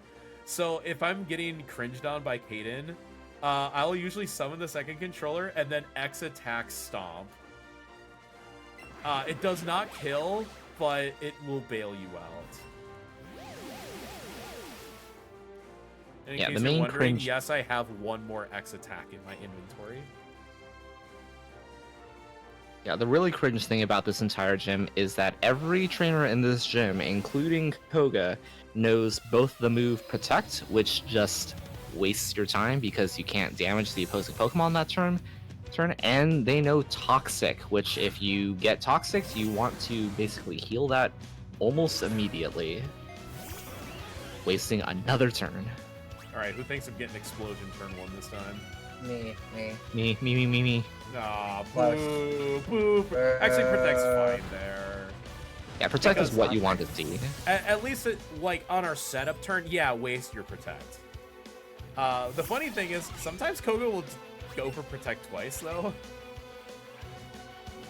And sometimes Okay, while we'll we're get it. fighting, do you have a sec for a quick update? Yes, absolutely. Alright, I said this in the chat, but I want everyone to know, you know, we are only $1 away from our next pet. So, !donate. You know, every $10 does give you a pet. We actually are sitting at $9, so one more dollar will get us a pet. And part of getting us towards that milestone, I do have a $5 donation from Support Gaby's fan. No comment, but we appreciate it. All this money is obviously going to a great cause. But again, everyone, we need more pets. We had one really good pet session, but we could do more pets, right? Think of the pet efficiency. If you donate $11, you're actually getting 2 pets. That's so true. You're basically doubling up your pets. Mm-hmm. Yeah, and even though also, we've deposited, I did get Protect from every single Pokemon in Koga's gym. Oh, great. That's very par for the course. Yeah. Even though we've deposited Eevee, we can still pet it because it is on our shoulder always. Shoulder? He's on my head. Okay, listen, Pika's on your Pikachu shoulder, lives okay? on the shoulder. What is it? So, like, is it not true that the Eevee is actually the main character? Because, like, we cannot exist without the Eevee on our heads. And in the one moment where the Eevee had to go through the vent to retrieve the card key or whatever, our character like doesn't move. So I guess the Eevee is like actually like controlling the main character, right? The Eevee is a mecha pilot. Yeah. Whoa. A game theory moment. I am exiting from this discussion. Oh my god, it is like Ratatouille. I mean, Ratatouille is a mecha movie. We all know this. Yeah, hey, what's your favorite mecha movie? Yes, the Ratatouille, of course. I'm laughing so hard I can't match it. There is a little bit of tech that T-Pat did just do.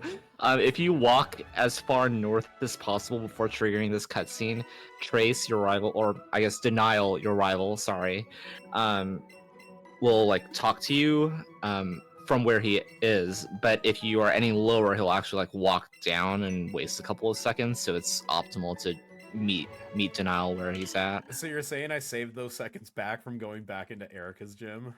Yes. Yeah, that's definitely how it works.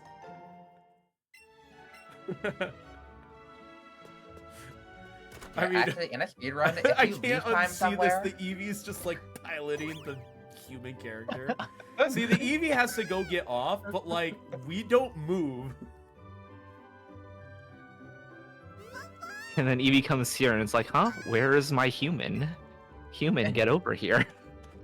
Oh, there we are.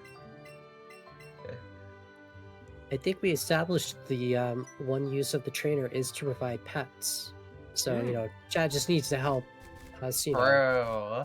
Yes, that's why the Eevee has taken over this human host in order to receive pets. It's old. You know that meme where it's like this body is a machine that turns X into Y? Eevee's like, this human is a machine that turns donations into pets for me.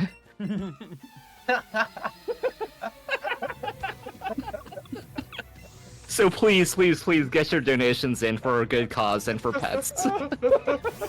That is this entire stream right now is just turning donations into pets. Turning body's a conduit to turn donations into pets. You know, what I was thinking about, so you're riding the Rapidash as well. Wait. Wait. You might want to be careful what you say next. Are you like double mecha piloting at the Eevee? It's cool. I want to do this cool vortex, but now I'm laughing. Alright, not too close. Yeah, spinny tiles game. Yeah, it's not at a ratio or anything. Yeah, so we've mentioned briefly on how the second player can control certain aspects of the game environment. One of them is stun locking Pokemon on the field so that like they don't run away like the Abra. If you position your second player in front of a trainer and you walk in front of them, no matter your distance, because the NPC trainer is blocked, it will just talk to you from where they are. So it'll save on the movement from the trainer walking towards you. Funny enough, A little bit they can niche, also but- be blocked by wild Pokemon. I had forgotten about that. I wild get that. I Pidgey usually appears. get that in the first trainer of the game because a Rattata will run right through Ronnie's vision. And I'll be like, all right, guess I'm getting the explanation point, but he's not going to walk to me at least. Because the Rattata's in the way.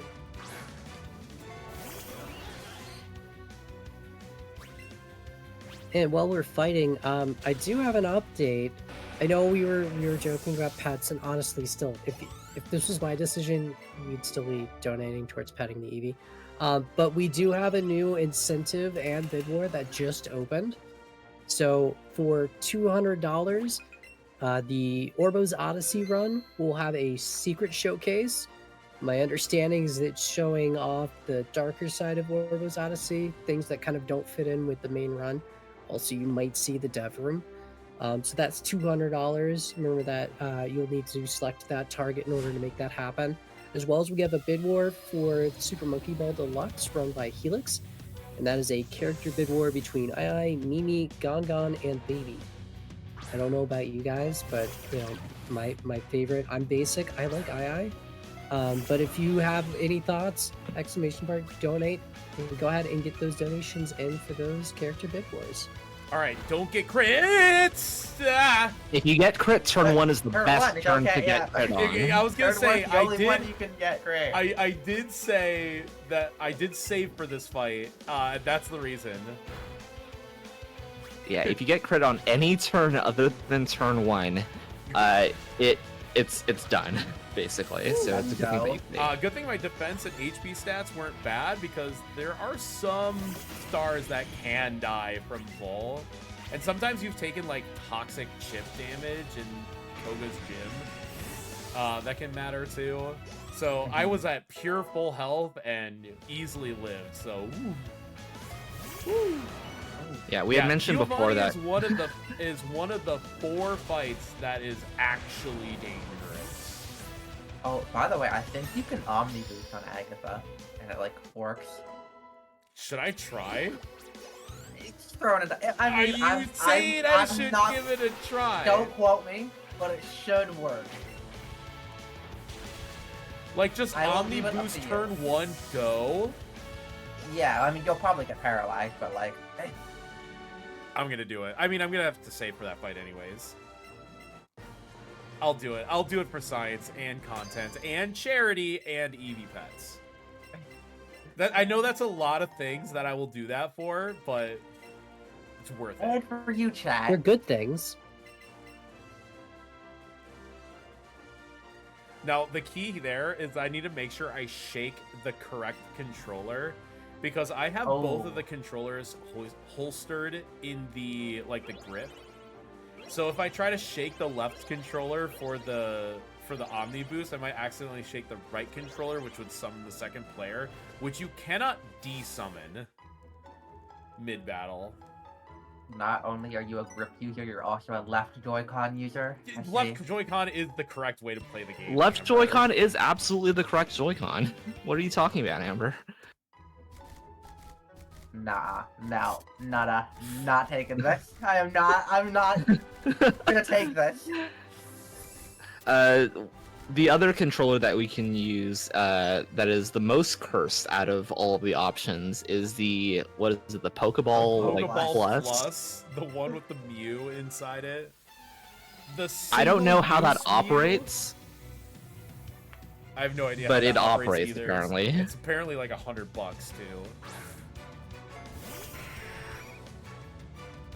Right Joy-Con, let's go. Right Joy-Con user. No, it makes no sense, Amber. What? So look, the Starmie is on the left side of the battle, and the Rapidash is on the right side of the battle, controlled by their respective controllers left and right.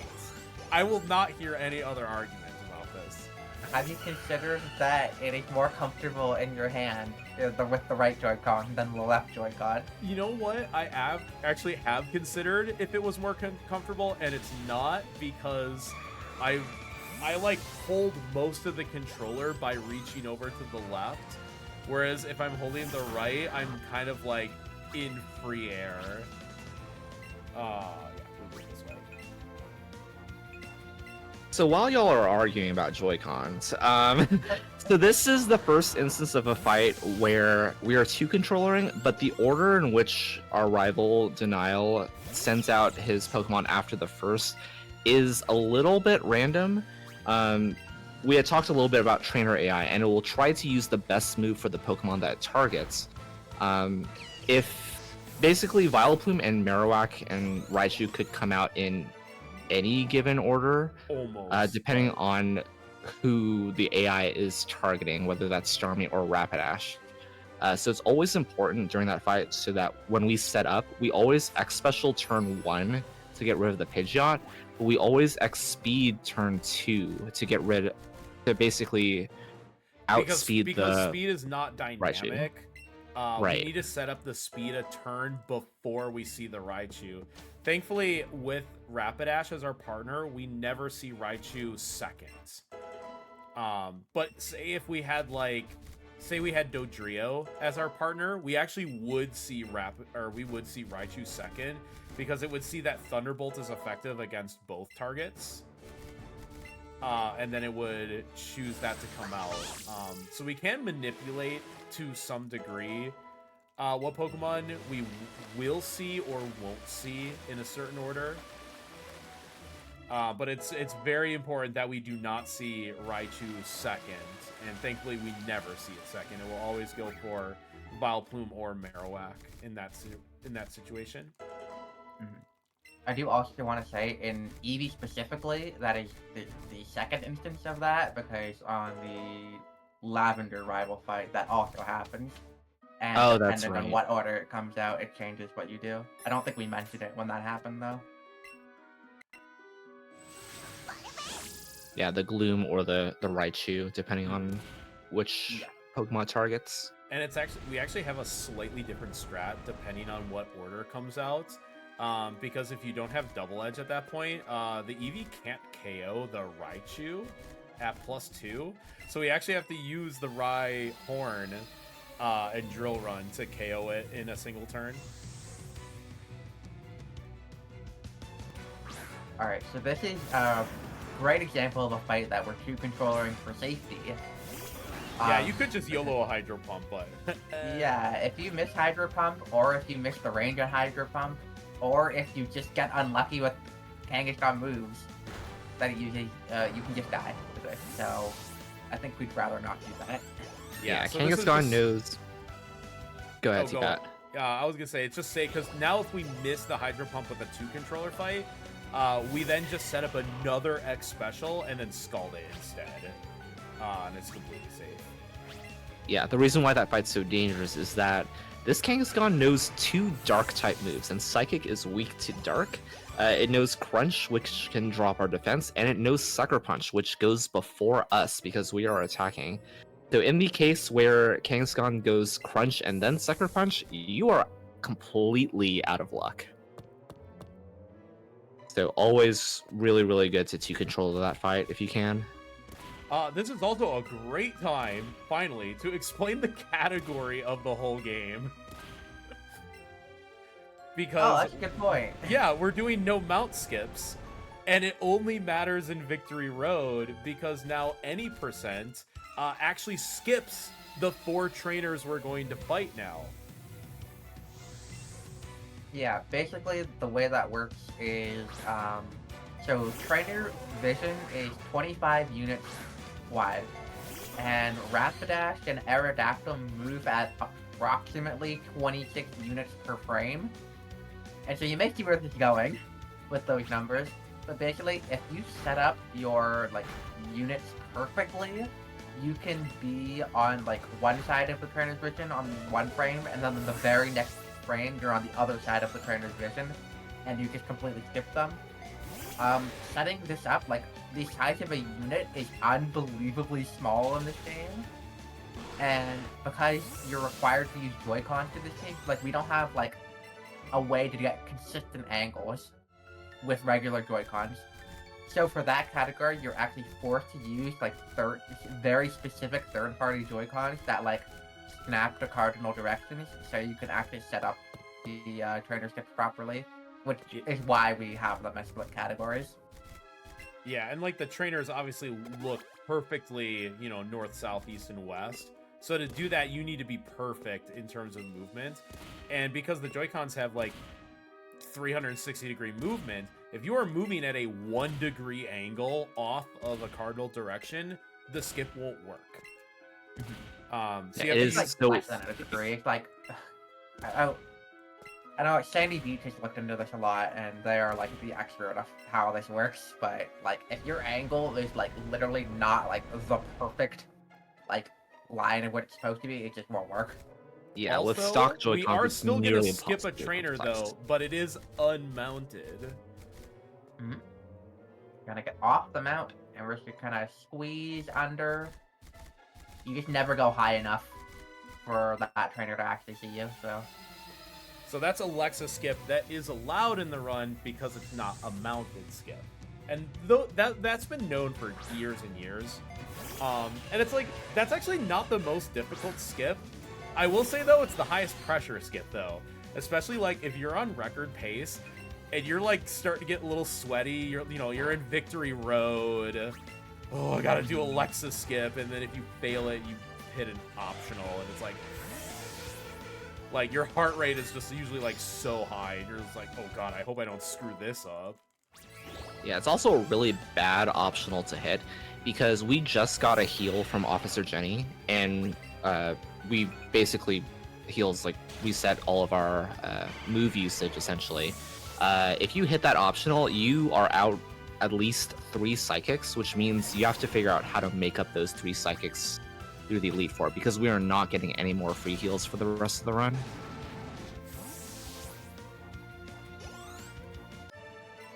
Well, I think I've hit all my hydro pumps for the run, so we'll call that good. Oh, gaming. Alright, time for my favorite part of the run. Pushing this boulder 20 times. Who wants to push a boulder 20 times during 37 seconds trip? So Star was Two. watching The number my after practice 2. yesterday, and it was like, hooray, we're gonna push this boulder 20 times. Sounds like a great time for donations. 7. Speaking of which, it also sounds like we're towards the end of this run. I'm looking at the timer, looking pretty close. So chat, this would be a great time to get in those last minute donations to get that pet in. I'm looking. There's room for a couple of pets. Remember, ! donate. We also have our other bid wars coming up. Remember the Super Monkey Ball bid war that just opened up, as well as our new incentive for Orbo's Odyssey. I'm gonna go for this trainer skip just raw. Let's see if I get it. Alright, like the 1 in 100 chance. Yeah. Close. In fact, this is how it came to be. A runner by the name of Cruel was doing a showcase, and Cruel's not like a normal Let's Go runner, so he must not have known that this was a required trainer. So he just like went to run past him and just skipped him, like without even knowing what happened. And then everyone went, "Wait, what? Wait, what just happened?" Because usually you talk to trainers so you don't get the explanation point, which is slow. But yeah, he just like walked right past him, and we all went, was that a glitch? Was that something that could be replicated? I believe it was Joker Sleeps who like put in a lot of effort, just like was manually forcing it to see if it could be replicated, and eventually not only replicated that skip, but actually all of the other trainers too. And then from there, once we knew about like the pixels and the unit length and the speed of like Rapidash and Aerodactyl, actual consistent setups were found. And that is now just the any percent portion of the run. And it's like not easy to... It's not like easy to replicate, and because you need like additional hardware, it's not a very common run. So most people still do this run, which is the more traditional, but it had to be renamed as no mount skips. Don't skip those 4 trainers. I think it saves about 3 minutes in the course of the run. Yeah, like 3.5, I would say. Generally, what I like the way I check my pace. Mhm. Yeah, brute force. That was the word I was looking for. All right, we are in the Indigo League. We have made it to the Elite Four. There are 5 fights left in the game, and Starmie, our treasure, our hidden treasure of the Kanto region, is gonna solo them all. The final 3 are the dangerous ones. These first 2 aren't too bad. Lorelai's not difficult. The only question is, do I need +4 or +6? I unfortunately am gonna You're go. like 137, right? You're kind of on that threshold where you could go either way reasonably. You know what? For the content, let's do it. For content, all right. So with +4, you will have to hit a Hydro Pump. I will, yes. The Lapras is also a 15 and 16 range. Oh, okay. But it's not if like you miss those ranges, not the end of the world. Yeah. Because Starmie's a water type. You tank water and ice hits fairly well, so should still be good. But obviously, we would love to hit those ranges. 15, 16. Ooh, I missed that. Oh, that is interesting. Yikes. So I got the actual lowest roll. That's a nat 1 on your D16. And now I'm locked in. I have to hit this Hydro Pump here. Alright, just hit it. Okay, I hit that. Alright, easy. And the thing there is, like, if you click Scald, the range is worse than Hydro Pump's accuracy. So you just go for the Hydro Pump. Oh, I was on Hydro Pump. That's still gonna kill. Because I can flex on the zero Cloyster. special defense, so you're fine there. It's horrible. I knew you could go at +6. You could Scald at +6. I didn't know you could Scald at +6. So I freaked out. Your range, I'm not sure. It's fine. My special's pretty good. Don't worry about it. Well, Bruno could be interesting. For content. I think for content. It's always gonna use at least save. At least save. Oh, but if I save, I'm not gonna get it. Bruno's the easiest one, but one very specific funny thing can happen, and it's never happened to literally anyone, and I'm not joking about this. It is like... So here's the thing. The Hitmonlee, which is the last Pokemon, has the priority move Faint. It will do about 18 points of damage, but it never goes for it. And I'm literally not joking when I say it never goes for it. No one has ever seen it happen before. You could be at 9 HP like I am at, where I will always die to Faint, and it is a priority move, and it will never go for it.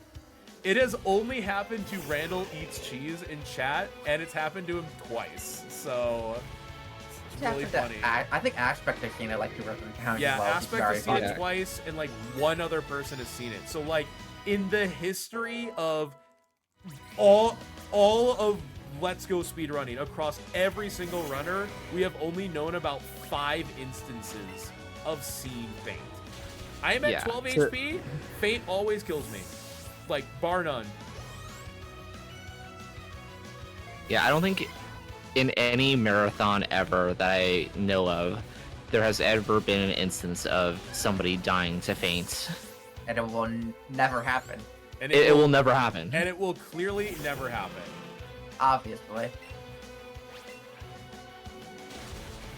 It doesn't exist. Like, I don't know what you all are... You were all, like, being like, oh, he's gonna die now. No, it literally doesn't exist. Funny enough, in hindsight, Dynam, I'm glad you told me to save, because I was dead to an Earthquake crit. Which would have been the more dangerous thing. All right, we're gonna do the actual content here, though. Please also heal. Yeah. All right. I'm gonna save on the heal. Fair. I'm ready for. I do that too. I was more concerned about the the save. I'm ready for marathon omnibus strats. All right, putting the right control. I'm putting the right Joy-Con aside to make sure I don't summon. You know, I never actually confirmed, but the Shake does Omni Boost. I guess trusted Dino on this, so hopefully it just actually happens. So Shake for Omni Boost. Yeah. So we saw VV Volley occur, and if Eevee is out on the field, it will do an attack.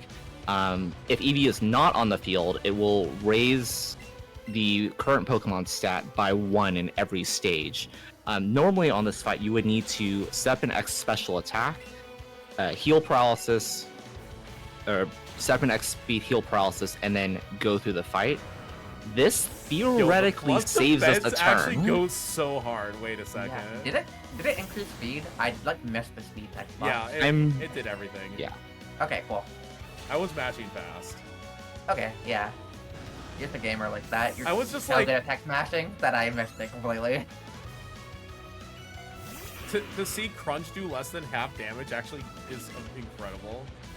That's so funny. Like, I was like, wait a second, Omni Boost, the actual strat. Funny enough, that does save me a turn in this case because my Eevee's friendship was so high. Because usually you have to X special and X speed, and I've just done 1 Omni Boost. So chat, thank you all for helping us save time on this fight specifically. As long as I'm not outsped by this guy. You want to spend the other one, so you're gonna have to do this one. Yeah. Boom. Dude, that's like the coolest thing that's ever happened.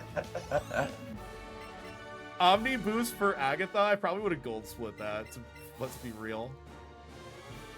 We're riding this one in for the marathon safe strats. When Let's Go gets run. Enough donations? Alright, this is your route for this fight. Oh, use the super potion, it's just right there. Oh, hell yeah. I wonder if there's ever a world where you like toss money into the fountain in Cerulean. There's no way. No shot. There's no shot. What we're referencing. Back in Cerulean City, there's a water fountain that you can throw money into in increments of like 500 or something. It will raise your Eevee's friendship by some certain Money amount. route's so tight in the early game. That's the thing. Alright, to actually dangerous fights here. Here's Lance. Alright, Lance has never killed anybody before. In the history of ever. And that's the move that's the scary one, Hyper Beam. So I have to X special defend. So if I get crit, it will do 3 times as much damage now. One more setup, and I do have to go all the way +6.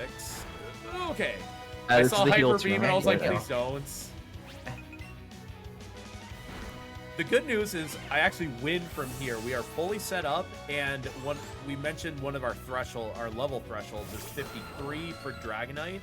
My special attack is high enough that Dragonite will not be a range, so I will not pull a Lapras and leave it on 1 HP. I'm already above the threshold on this level.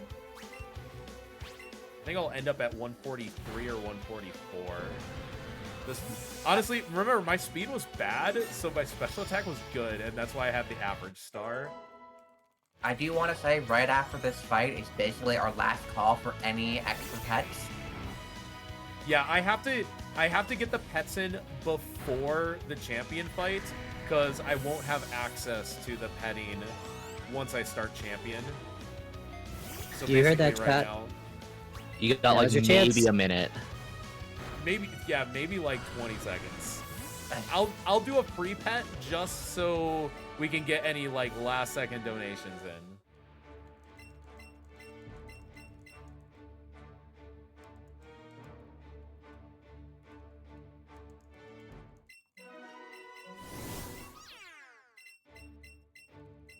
Hey, remember, we did save the Turtwig, which was very important. I'm honestly impressed that the Turtwig is still on your microphone, by the way. Yeah, hey, I treated this Turtwig with the utmost care in releasing it, so it was very important. Okay, first of all, we're gonna do some pets. Whoa! Whoa! Whoa! Whoa! Whoa! Who? Whoa! Eevee. What? Oh, what? Oh, I was just being Steve, mischievous. You were just Understood this. playing. No, that's not You're what I'm like, oh, yeah, that's right. Okay. All right, Amber. All right. It sounds like we're getting like a couple in, so I'll do like 5. So there's 4 and 1 head pat. All right. That's right. That's right. That's what I thought. You what a kidder. Did you heal? Yes. I did Yes. first. Okay, cool. You did make me flinch into the cutscene. That is going to be our final pets. Thank you, everyone. I do want to call out the fact that we earned over $1,100 in just petting the Eevee alone. So thank you again. That was absolutely wonderful, going to a great charity. Thank you again. Yes, thank you all for your donations. This has been amazing. Let's Go is by far my favorite speedrun. It's not overwhelming. Like, it is easy at the surface, but it can be as complicated as you want it to be, and all the optimizations make this like so fun. And yeah, the 50 Pokemon catching is like so cool. I mean, it's Pokemon, gotta catch them all, and like any route that like catches a lot of Pokemon is like super cool. Funny enough, the catch 'em all categories are like really fun. Like, they are so fun because they're not like grinding it out, and they're just genuinely fun categories. This is also a don't get crit fight, so hold your breath, everybody. We got like one more turn to dodge it, Yeah, right? I just have to dodge a crit this turn.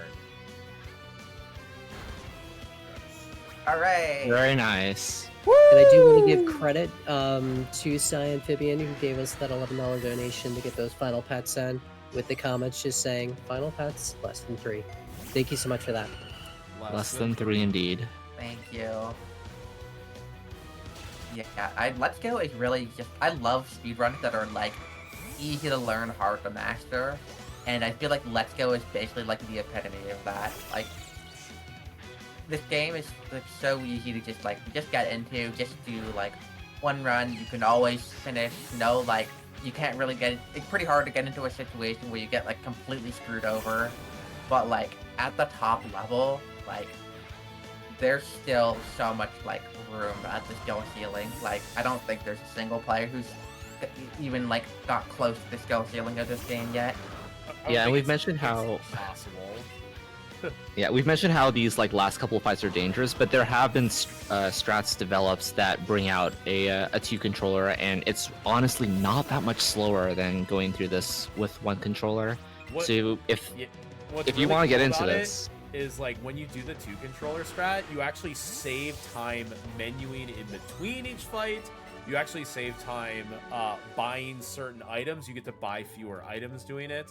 So you actually save time on the safer strat, but it's just the safe strat itself loses a little time. It all balances out. So like in total, it's like maybe 15-20 seconds slower for a completely safe Elite Four.